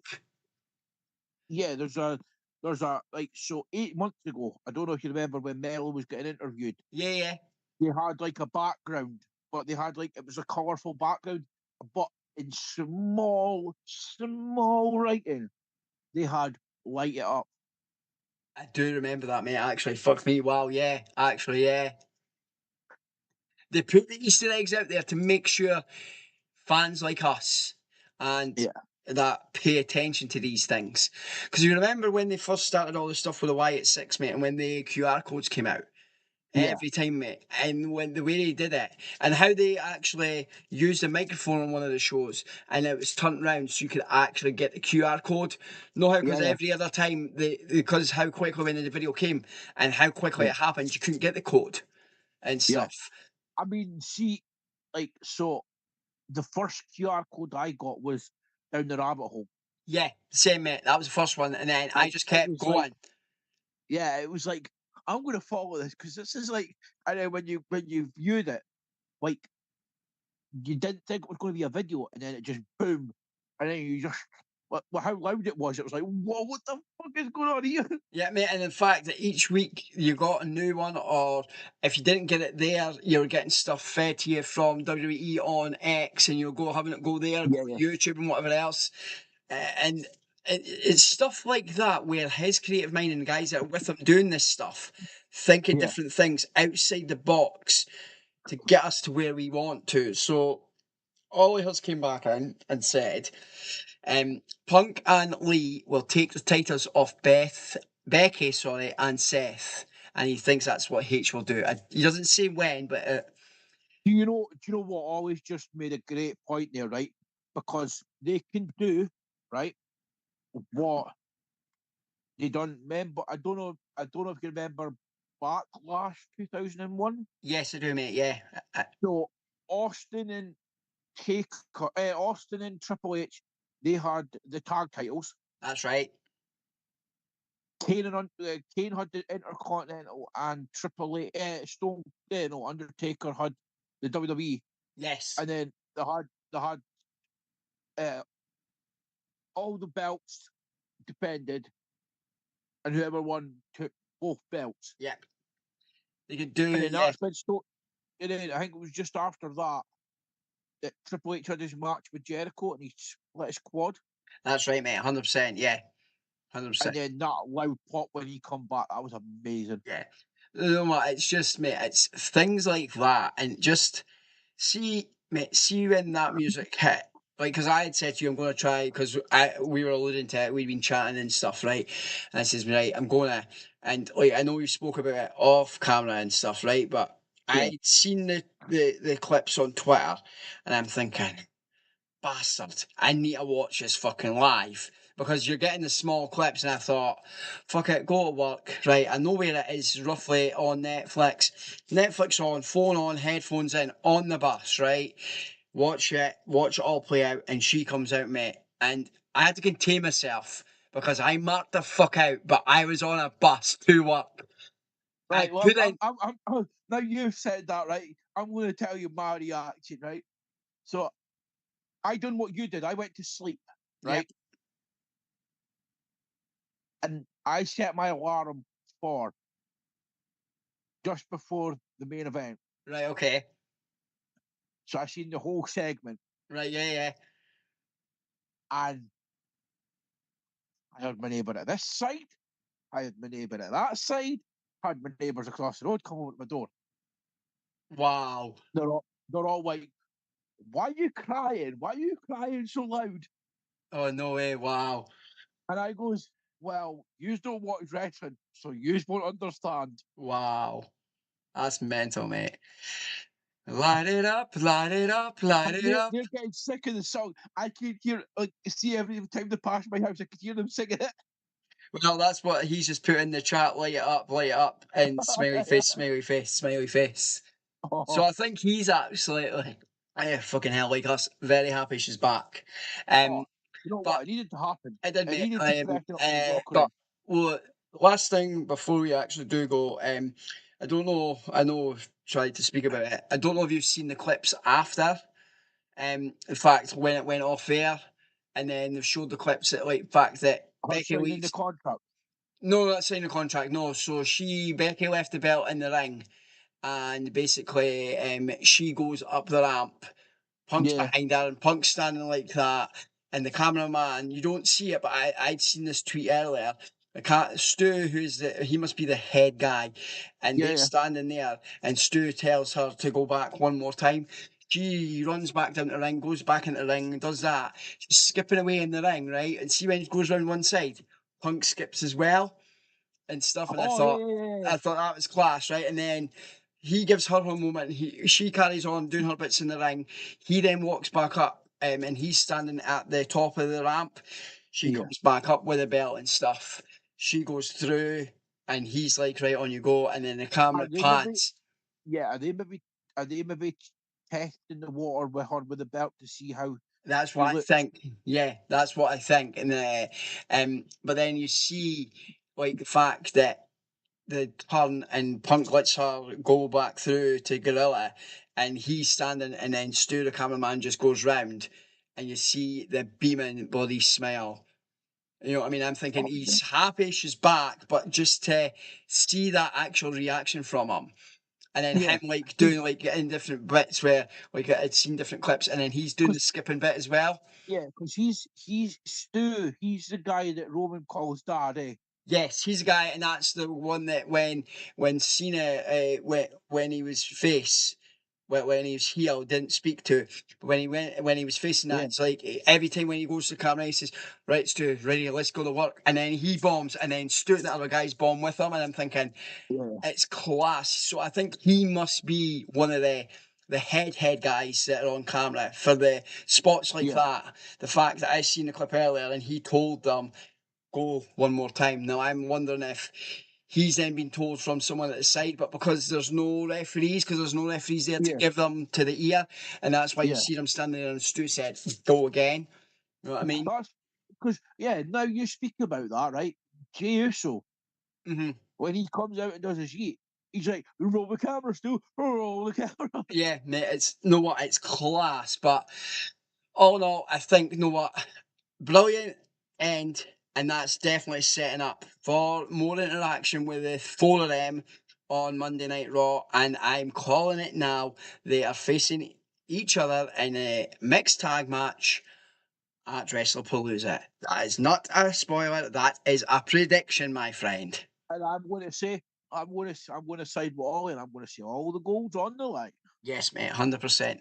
Well, thank you again so much, my friend, for joining us. Also, thank you to Ethan and Ollie and anyone else that's potentially been in the comments, but only Ethan and Ollie have really been chatting away and saying anything. So thank you again for joining us this evening.